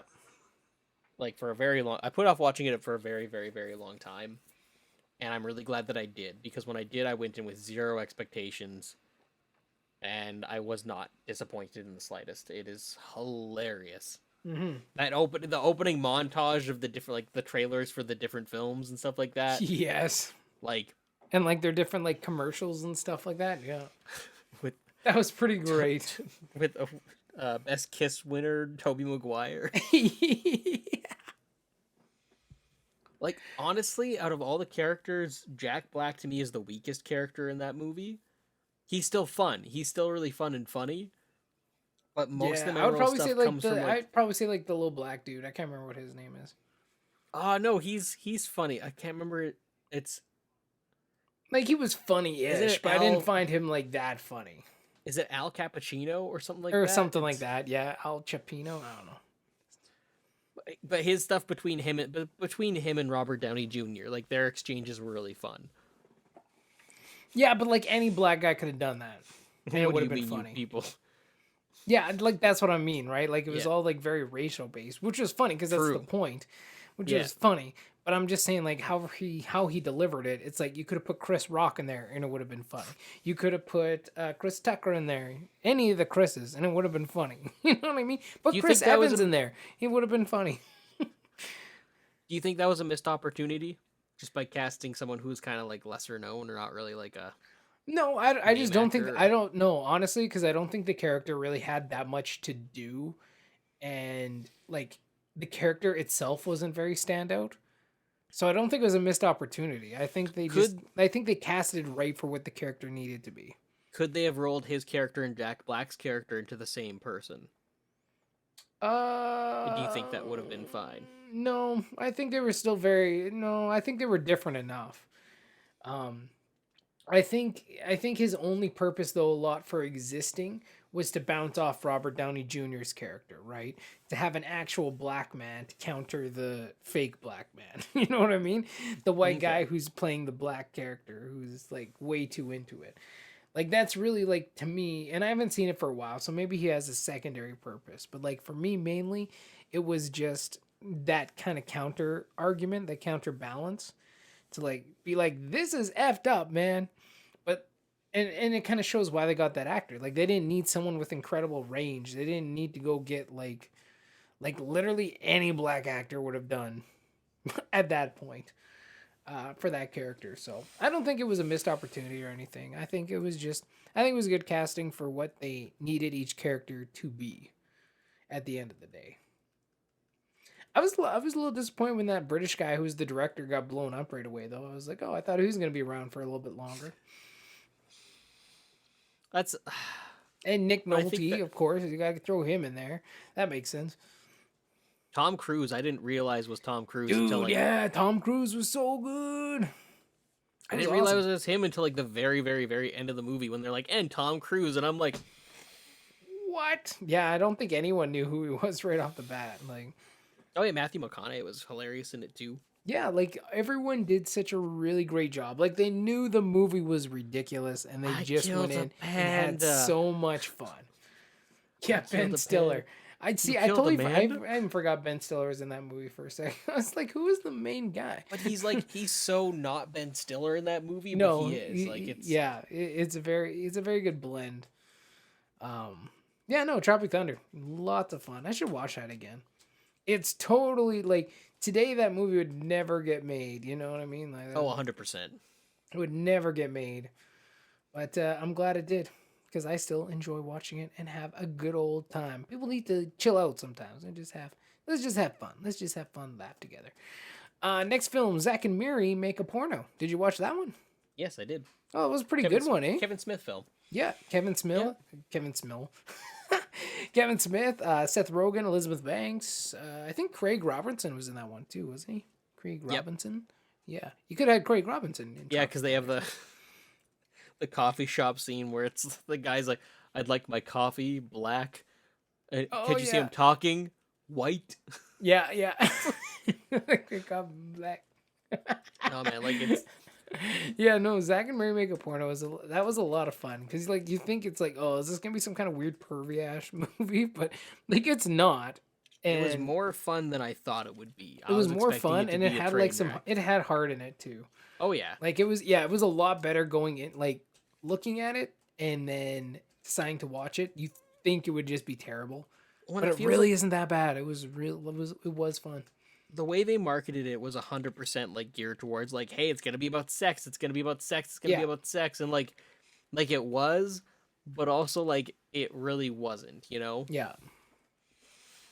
No, it wasn't. Like it was a way to just like that was just part of the plot, but it wasn't really about sex. It was about like relationships and friendships. Like it was about the deeper things, not necessarily the sex. And I think that's kind of where that like I haven't watched it for a while, but I think that's kind of where it ended up, right?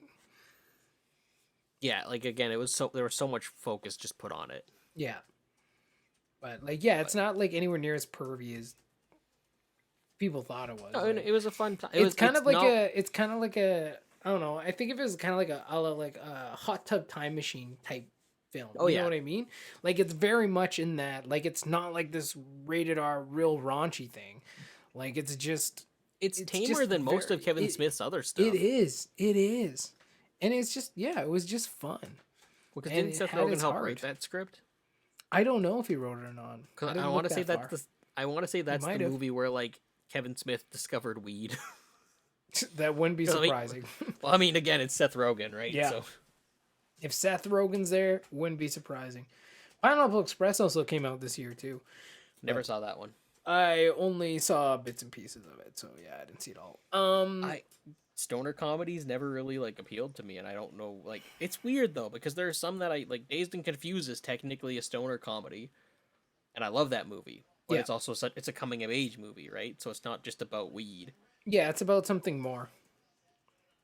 Those are always the better films, anyway. Let's see. On the last stretch here, last couple of them here, Role Models.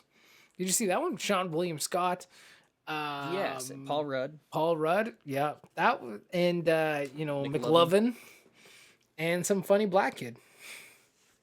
He's done a few things. I I know what his remember name is, but he was funny as hell. That was I did see it once a long time ago, and like I enjoyed it.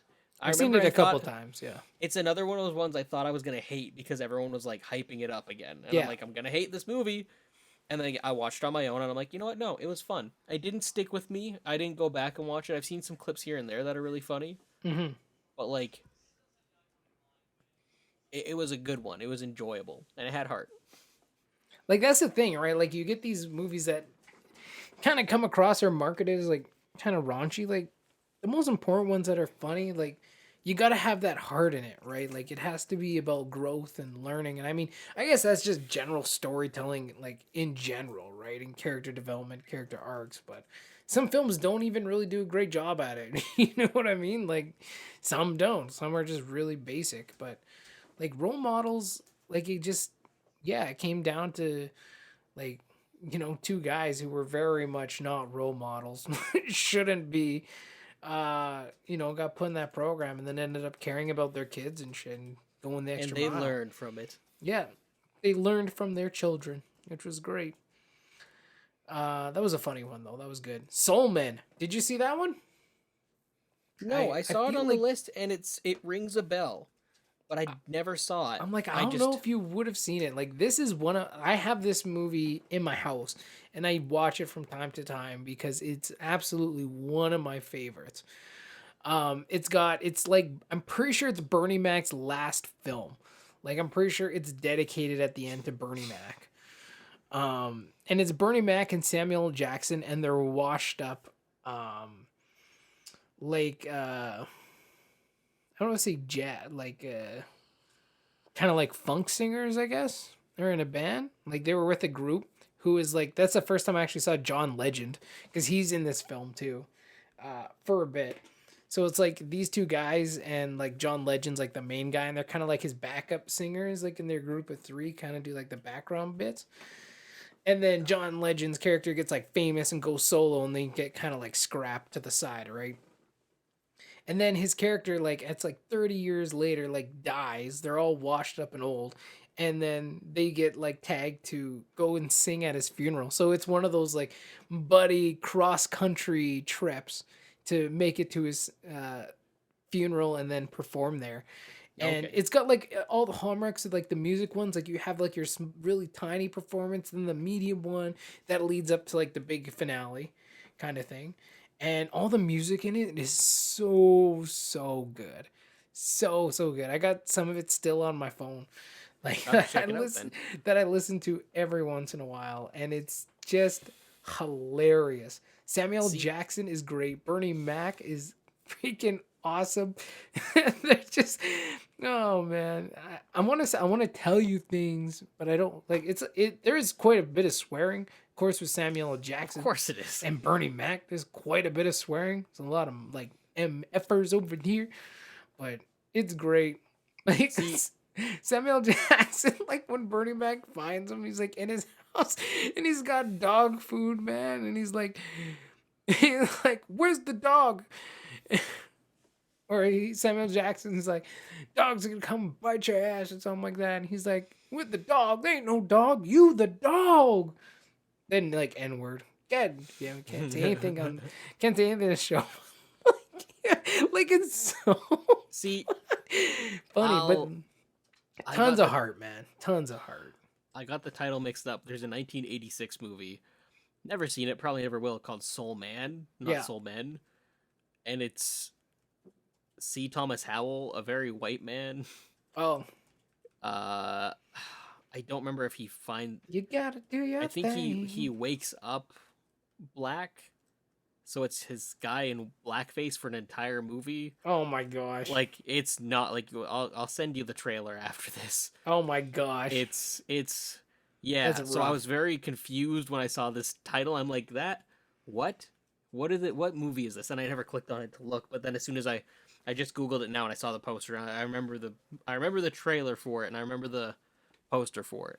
Come on, children, gather round. And I feel like it's gonna be a lot better than Soul Man. Boogie ain't none. Yeah. Then getting down. Boogie ain't none. Then getting down. Samuel Jackson can actually sing pretty decent, like, too. Oh, dude, yeah. I mean, he yelling is just non-melodic singing, right? A lot of the time, yeah. So all you got to do is add some melody to him yelling, and there you go. Boogie ain't none, but getting down. I gotta watch that again, actually. I'm gonna watch that again maybe this weekend. I keep threatening to watch things, Matt. I know. I'm just gonna have my list is just getting bigger and bigger and bigger.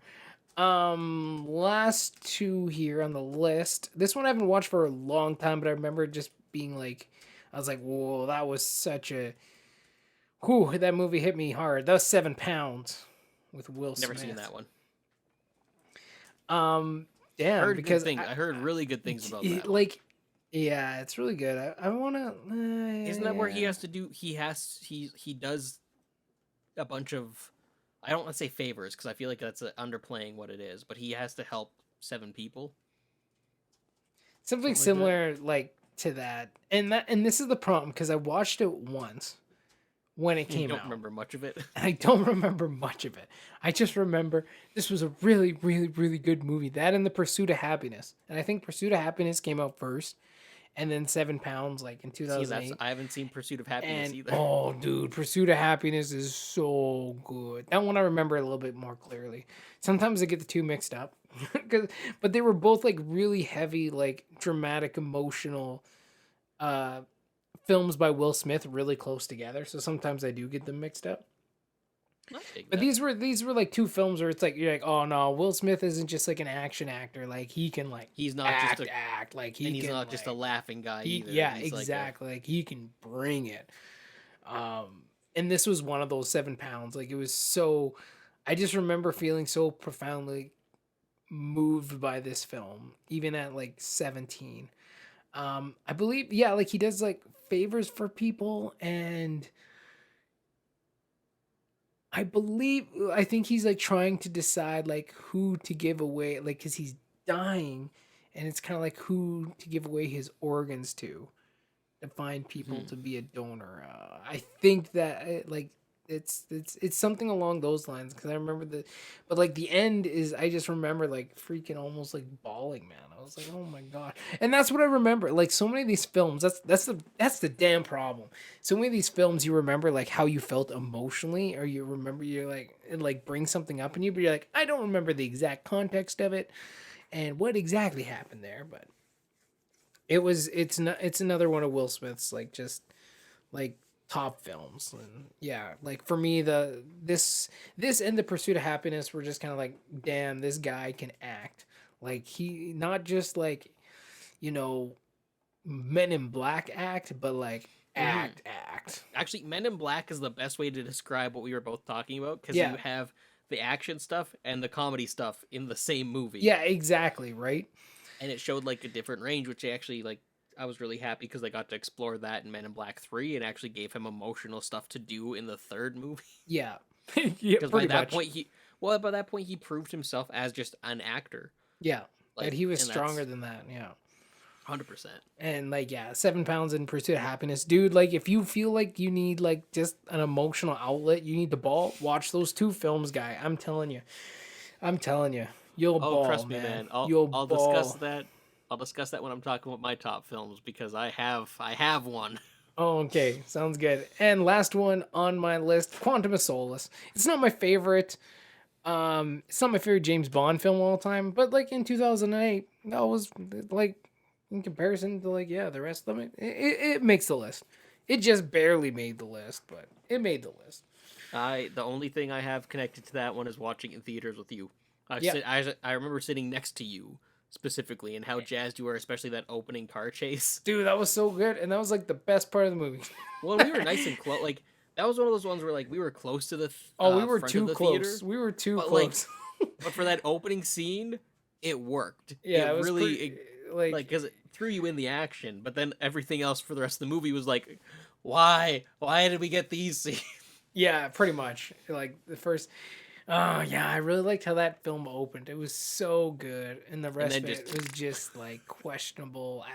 Like, as far as a James Bond film, like it was pretty good, but I just like they didn't continue the story thread to me. You know what I mean? Like it got distracted. It's like, oh, now we're gonna stop this eco terrorist. I was like, what happened in the other stuff though? It's But not okay. the worst Bond film, but it's by far not the best. Yeah, but it's Bond, so it makes the list. That was pretty much the only criteria it had to meet, and it's Quantum Snowflake's namesake. So you gotta have named it after that before you saw the movie. that's correct. That is correct. That's when Like- it was only the trailers, and it looked dope as hell.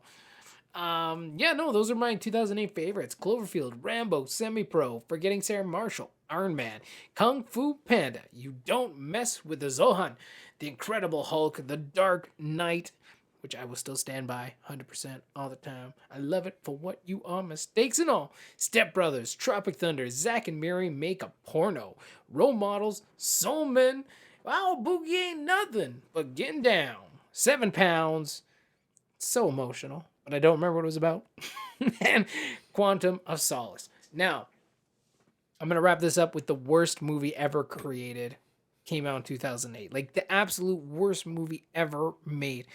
I If don't it's get on like my if it's like on my list, then I'm gonna have to make you hold off. I don't think it is, but it might be. I highly doubt it. The worst movie ever made, Meet the Spartans. It was the Ah, absolute most horrendous film I have ever seen I in my feel like entire life. I feel like I Ethan, knew this. Ethan, that's because I've probably said it multiple times, but now I this is think the that year was it's one of coming the. out. I feel like that was one of the questions of the day before. Is like, what's the worst movie you've ever seen? Yep. And I will consistently always say that Meet the Spartans without hesitation. The absolute worst film I have ever seen. The jokes went way too long. They got really gross and nasty, and it just wasn't funny.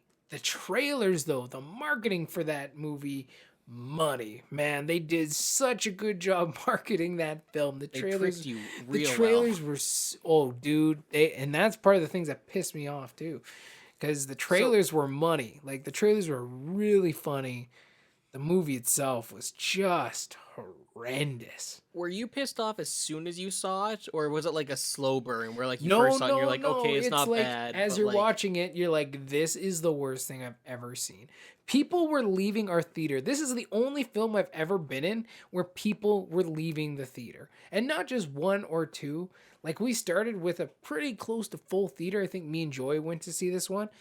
And by the time we were down to like maybe 15% of the theater, like most of the theater left. and like The only reason I stayed is because I still paid money for it, but it was money not well spent. this was one of those movies too where like literally all the good stuff was in the trailer, right?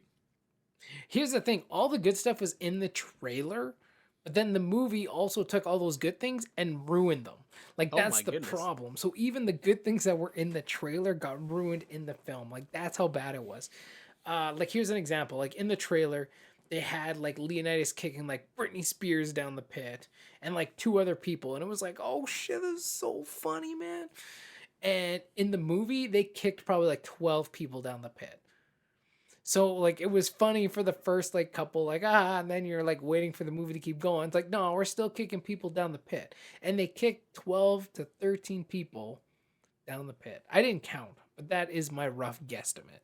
Have you watched it since? I have never watched this movie again. Never, ever, ever, ever, ever. There was a scene where instead of Leonidas fighting a wolf, he ended up fighting a penguin.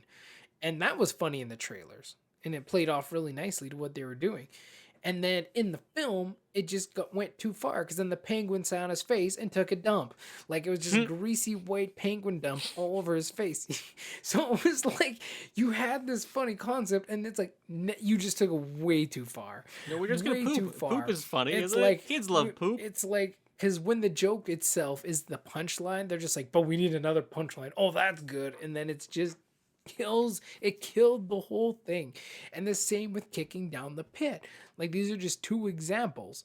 But the same with kicking down the pit. Like it was funny at first, but when you do it for 20 like a 10-minute thing, when it should only be like a minute, 2 minutes max, and you like stretch that out and are kicking just people in wheelchairs, people like just everybody, it's not even funny anymore.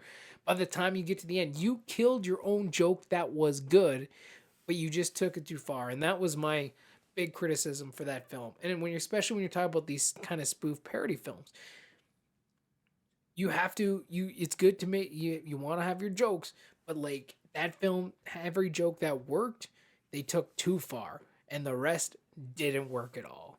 The rest didn't work at all. There was a funny part in the trailer too, from like, it looks like it was kind of like spoofing a Rambo type thing. Yeah. And they were in like a jungle, and it just never showed up at all in the film. Like just not even remotely. Like, and I get it. Sometimes like things you see in trailers don't always show up in the film exactly how they are the trailer, but like you see like the different version or whatever kind of thing. But this was like just a totally like not even existent in the film, and it does, and you're not even sure where that would end up in the film. Like there was no part where that would even would have made sense. Like what? I guess that's why they cut it, but like where would it even have gone? But literally the worst movie I've ever seen, Meet the Spartans, and I was so disappointed. I was so disappointed. I'm sorry. And that literally almost balances out like the 2008 year. Like that's how bad that film was. Everything was great, and this one thing ruined Like everything. ruined so much. Like just cast such a big shadow. But That's unfortunate. it is. But you know, it's just the way the cookie crumbles at the end of the day. Oh no. The way the cookie crumbles. Anyway, those are my favorite. That's the worst movie ever. Meet the Spartans. Don't ever watch it. If you do, just it's gonna be a real painful experience. Real painful. Cry in a bad way. All right, Ethan. Question of the day. What do we got, buddy? So mine's kind of a two-part question. Oh, just wait. I should say, what are your favorites of 2008? I think I already told you to put down in the comment section below earlier, but let us know. Did you like any of the movies on my list? Did you hate any of the movies on our list? My list? Let me know. And if you've seen Meet the Spartans, just cry with me.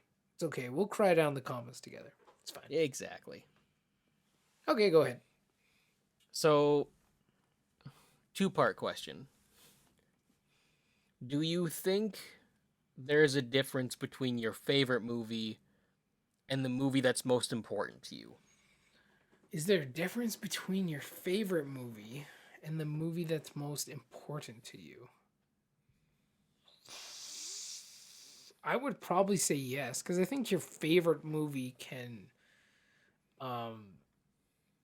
arguably change, like depending on your mood or your feeling, or like what you're like, if there's like a different life experience or something that like adds a new perspective, or as new films come out, you're like, oh, this is my favorite movie. And favorite movies always, to me, it's like, this is my favorite movie right now. Like, I don't think there's always a film that's like my always favorite ever been forever of all time throughout my life. A single individual film. Are there important films in my life? Yes. And those remain steadfast, right? Those remain kind of locked in. But they don't necessarily have to be your favorite film. So then That'd what be is my your answer. So then what is your most important movie? Like what movie is the most important to you? I'd probably say The Lion King. That's fair. I think I answered this before as well, in one of the other ones. I think like it just had such an impact on like me growing up.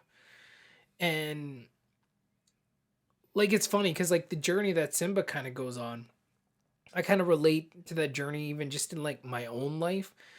As far as like, you know, like Simba, he starts his life. He has like just this grand purpose. Like he's gonna be king. He has this kingdom to look after. Like he has a purpose in his life. And you know, tragedy strikes. His dad dies. He gets run out of town, and he forgets that purpose. Like he forgets what he was, who he was, what he was supposed to be doing. With his life, and goes off and does other things like Timon and Pumbaa or whatever, which is equally fun, not quite as important, you know what I mean, as being king of the Pride Lands. And then just has that moment with Rafiki and his dad, and it's like, remember who you are. And like he rediscovers his own purpose in his life. And goes and fights to take that back. Like to me, that's such like it's very much a hero's journey, but it's such a impactful journey. I think one that we all even eventually go through something similar in our lives. And for me specifically, like I always knew what I wanted to be and what was important to me when I was younger. And then after high school, it's like that stuff changed so much for me. Yeah. And I kind of started just doing other things. You know what I mean? Like I put that purpose, that you know, that calling that we all have ultimately inside of us. Like I think our souls and, you know, our hearts, that voice in your head, it knows what you want to be and who you want to be, even before you do. You know, so that's an important voice to listen to. But I ignored it for so long, for like 10 plus years, and then, you know, I started reading a book called The War of Art by Stephen Pressfield, and that was like my remember moment. You know what I mean? Like do you remember the things that were important to you? Do you remember the things that made your heart burn? Do you remember the things that made your heart sing and got you inspired? And And then it kind of put me on this new journey and life path to go and fight to take that back. So to me, like, I don't know, Simba was always important to me. I think just from a standpoint of a character to connect with when I was younger, and like, oh, he didn't have a dad either, and he turned out fine, kind of thing. But then as you get older, it's like, oh, you see the journey, you see the themes kind of reflect in your own lives, and again, and that hero's journey, I think, is such a instrumental format, not just for storytelling, but like in our own lives. Like I think we all go through our own hero's journey as we work to discover who we're meant to be and what we're supposed to be in our lives. So for me, that was a very long way of saying it, but just long answers today. But yeah, for me, I think Lion King is just is probably my most important film. It just really connected with me through over time, and I just absolutely love it. Cool. What about you? You agree with me. I'm glad you agree with me on that. Because I stand by. I actually very strongly agree with you. Where it's like I think your favorite film. To me, your favorite film is one that you can watch all the time. Yeah. Like where you can just throw it on and be like for me, it's Back to the Future. It's like I could just throw that on right now and it'd be great. Yeah. But the most important movie to you, I think, is one that it resonates with you. It makes you feel this, like, not necessarily the same things, but it makes you feel things over and over again. And as you said, it connects with you and it has an importance to you. And that one for me is actually one I'm going to talk about next episode, called Dear Zachary. And that's one that I talk about all the time. I feel like I've mentioned it to you before in passing. I don't know. Yeah. Like, I don't feel like I don't not recognize the name. It is just, yeah, I'll get into it more next episode, but like it's probably the most important film to me. And like I honestly just I don't know. I don't have anything else I can say about it with this specific thing. But we'll get into that next week. Sounds good. That's my favorite one, but I think it's movies that are relevant to you is such a downplayed way to saying it, but it's ones that again it connects with you on a deeper level. Yeah. Right. For sure. 100%. Cool, man. Great question. That's a better question than I have. I have a question for next week, but that was definitely a better one. More in depth, at the very least, or made me think a little bit. Short and sweet too, though. Yeah. Except for my answers just today, just yapping away. Man, it's like this whole episode. I just feel like I've just been yapping. I am so sorry. If you made to this part of this episode, I sincerely apologize. I mean, it is a podcast. To be next half, so. Yeah, that's right. So next week, tune in for Feast of Films episode 24, part 2, where we're going to go through Ethan's 2008 favorites and my question of the day. Ethan, where can my list is... Oh, sorry, go ahead. My list is a lot smaller than yours now that we've kind of cut out a good chunk of them. Cut them down? Good. Got like 8. Excellent, man. That's what I'd like to hear. Where can the people find you? You can find me at Ethan R. Hill at Instagram. You can also find me on YouTube, searching for Ethan R. Hill. You can find some of my shorts and stuff on there. Mm-hmm. You can also find my film, Damned Rights, for sale on realhouse.org. You can rent it, you can download it, you can purchase it, you can stream it. Go and do that, check it out, and yeah, that's where they can find me. Where can they find you, Matt? Excellent. You can find me over on YouTube at my channel called Storytellers for Life. Just put up a new video today. Pretty hyped about it. It's only 5 minutes. I try to keep my videos fairly short. So once a week we do videos. The next week we do live streams. And it's all about helping storytellers really believe in their dreams, live their purpose, and tell their stories at the end of the day. So a lot of, emotional stuff, inspiring videos, hopefully, that we can inspire and connect emotionally. But also, we're starting to now, as we move forward, dig into some really important storytelling tools as far as character arcs. That's kind of like the first thing that's going to be coming up here as well. So, yeah, we're just really digging into it. Come on by if you want to have some fun over there. We usually have pretty fun. I think so anyway.